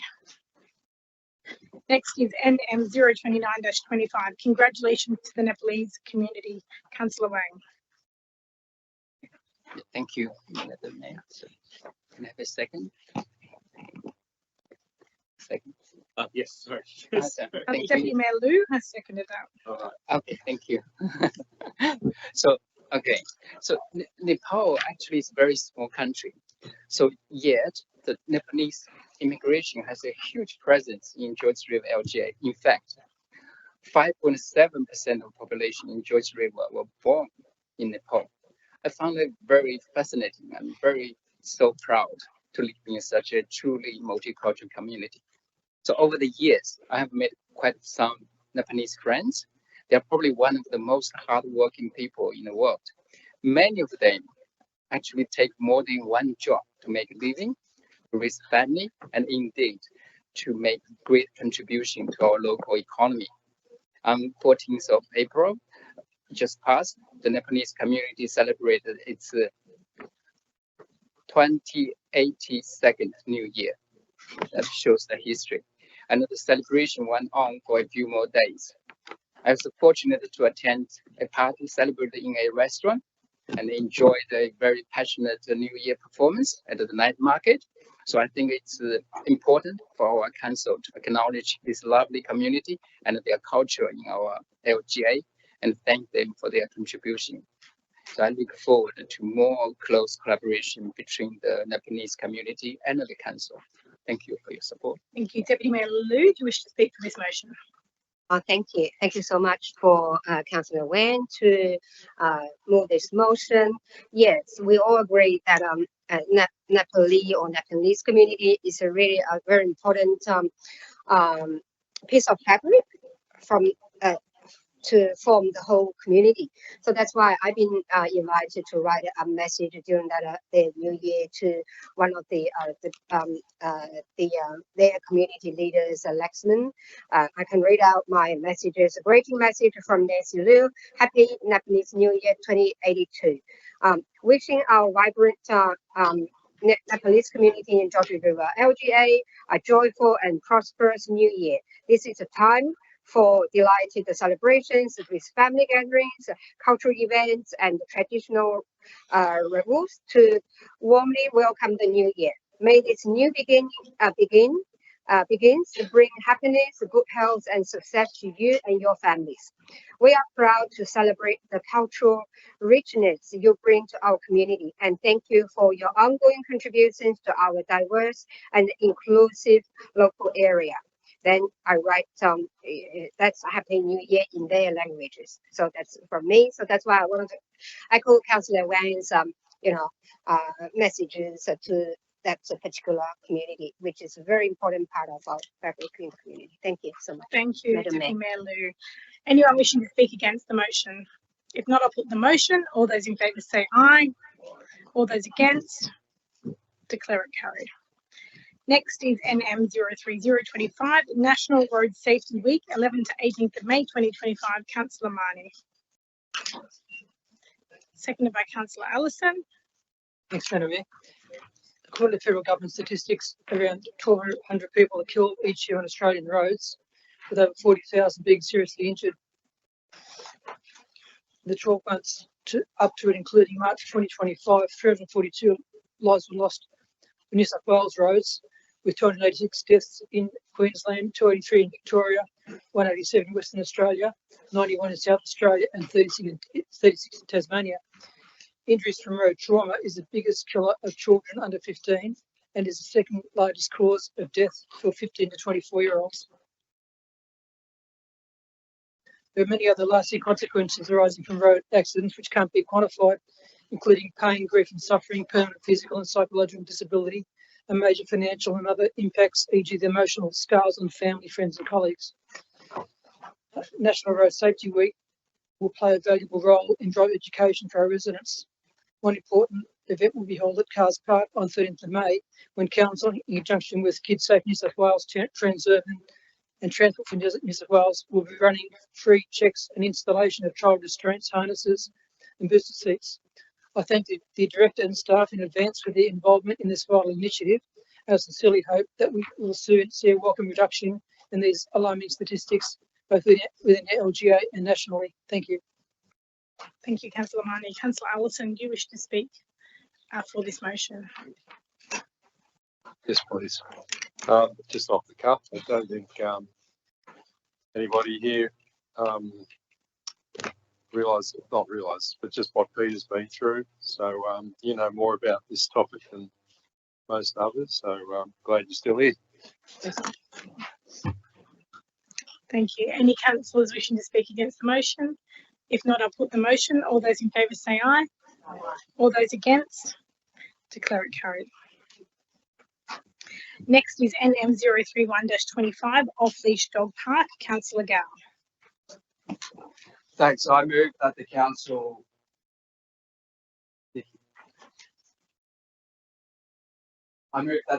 initiates a review. Thanks, Nikki. I move that the council initiates a review of the Hogburn Park Master Plan 2010 to ensure that it reflects current community needs, environmental conditions, and the long-term strategy and vision for the park. Commences renewed community consultation as part of this review with particular focus on the proposed dog park and fencing location and accessibility. Commences consultation on the dog park being relocated to the empty spaces on the alternate areas of the park with higher ground, and pauses implementation of the proposed dog park and related infrastructure until the review and renewed consultation is complete and adopted by council. Provides ongoing updates, including timelines to the community to ensure transparency and meaningful engagement throughout the process. So I need a seconder. Councillor Arthur has seconded that. Thank you, Councillor Arthur. And I'd like to speak to that before Councillor Stratokopoulos moves his amendment. Please. So, thank you. So just when he's reading it for the first time. So we've heard Point of order, residents. Councillor Gow. Just speak to the motion. Let's stick to that if you can, please. Thank you for your indulgence. So as we've heard from many residents tonight and last time when 14 of them showed up to the council galley. I've obviously been campaigning on this issue and door knocking around Kogarah, specifically the Kogarah North Precinct, about this issue. And the feedback that we've received is really clear and blatant. We don't want to see public money being wasted. The residents believe that the location that the council has proposed is not fit for a dog park. We want to see the dog park be relocated to a more suitable location. The issue stems from the consultation not having taken place on areas of Hogburn Park where residents wanted to see the dog park be put. Many residents believe that there were only generally two options being presented, and therefore they obviously would have voted for option B as a better alternative to option A. I'm proposing a review of the holistic master plan of Hogburn Park to ensure that we can holistically examine every aspect of that park and utilise public money the right way, and utilise public money in a way that is actually sustainable, where residents can come and utilise the park.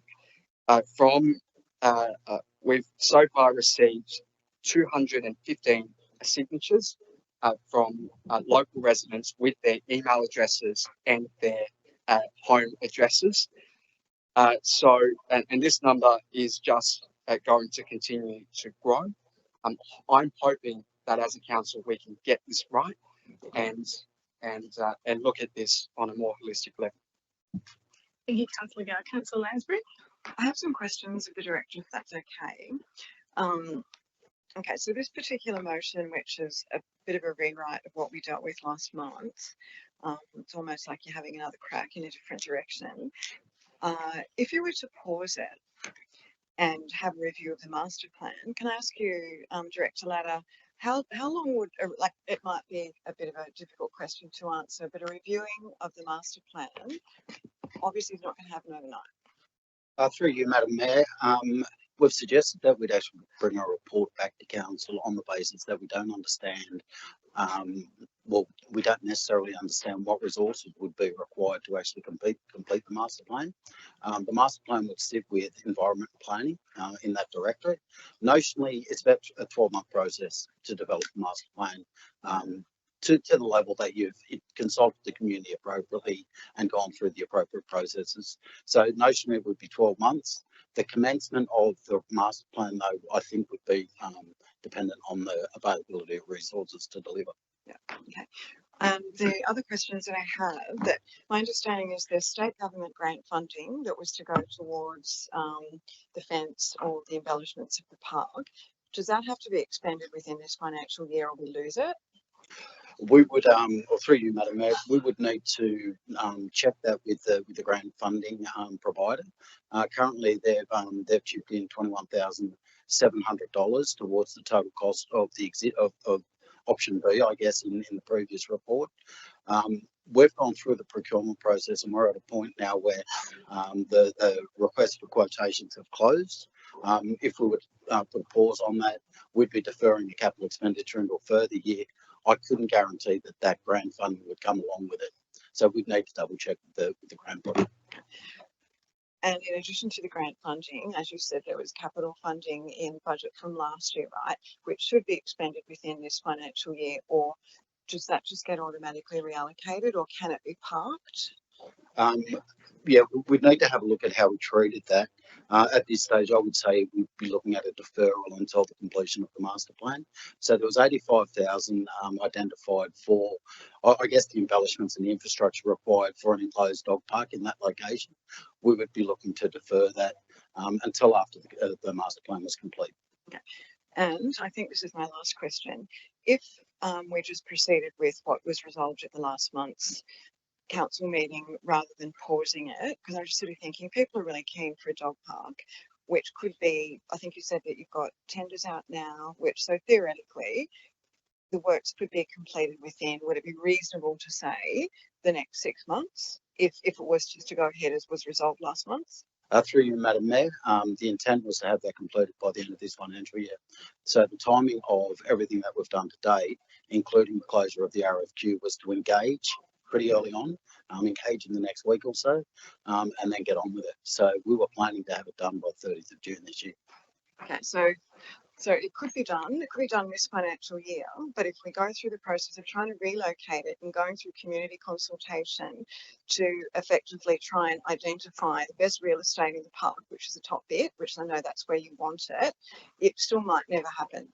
But if we went ahead with what we resolved in the last month, which is down the bottom, sort of where the sloping bit ends down the bottom in quite a large area. And I'm just going to say, if you just allow me to indulge me for a minute, Madam Mayor, I went down yesterday after all the heavy rain that we had over the weekend and the last few days, expecting it to be really marshy and boggy, and I was really surprised it wasn't. And I walked down and I was, wearing boots. And I didn't sink into the mud. I actually thought that it was going to be more problematic than it was. So I'm just confused as to if there's this demand for an off-leash dog park, why would we be kicking it down the road to potentially not see it for a few years because we'd have to reallocate funding maybe, when we could have a dog park which would be a really lovely dog park. From my recollection, dogs like to roll down hills and roll around in the grass and all the rest of it. I sort of failed to see the point of pausing it to go through more consultation, which has already happened, when there's a dog park on the other side of the railway line in Bayside Council, which I'm going to dispute what our speaker said tonight. It's not being renovated because it's boggy and muddy and not being able to be used. It's so well used that it's actually a bit worn out, and they're refurbishing it. And in the interim, people who do live in Cobram North do have the opportunity to whilst I guess we pause this thing, I'm just not sure that this is a great way to go, Councillor Gow. I just sort of think we're resolved to actually put a dog park in where it was wanted, and to sort of try and amend it so you can get it where you want it, which is probably not going to happen anyway, means that the residents of Cobram North are probably not going to get a dog park in Hogman Park for 2 or 3 years maybe. So, I'm just not sure that this is really that good an option. Sorry. Councillor Arthur is our next speaker. Sorry, Councillor Arthur. Thank you, Madam Mayor. I'm speaking very brief on the motion. I do hear what Councillor Lansbury is saying, but I do think Councillor Gow's spoken already about the consultation process. But I do think when we look tonight at the Beverly Hills car park, which is struggling to stand the test of time after 16 weeks, and we now want to lean on a master plan that's 16 years old, I think regardless of the issue of the dog park, there is a need. Given how much has changed in Cobram North over those 16 years, I mean, the master plan, to put in some context, talks about a and I promise there is a point to what I'm going to say. The master plan talks about how St Pat's Cograil is planning to move from its existing site to Bethany site. That move happened when I was a student there in kindergarten. A lot has changed in Cograil. A lot of density has come up, and I think, regardless of the dog park issue, like I've said, we do need to look at how we plan Hobbiton Park. And if that means going back and doing more consultation and reviewing the master plan, then I'm in favour of that. Thank you, Councillor Arthur. So,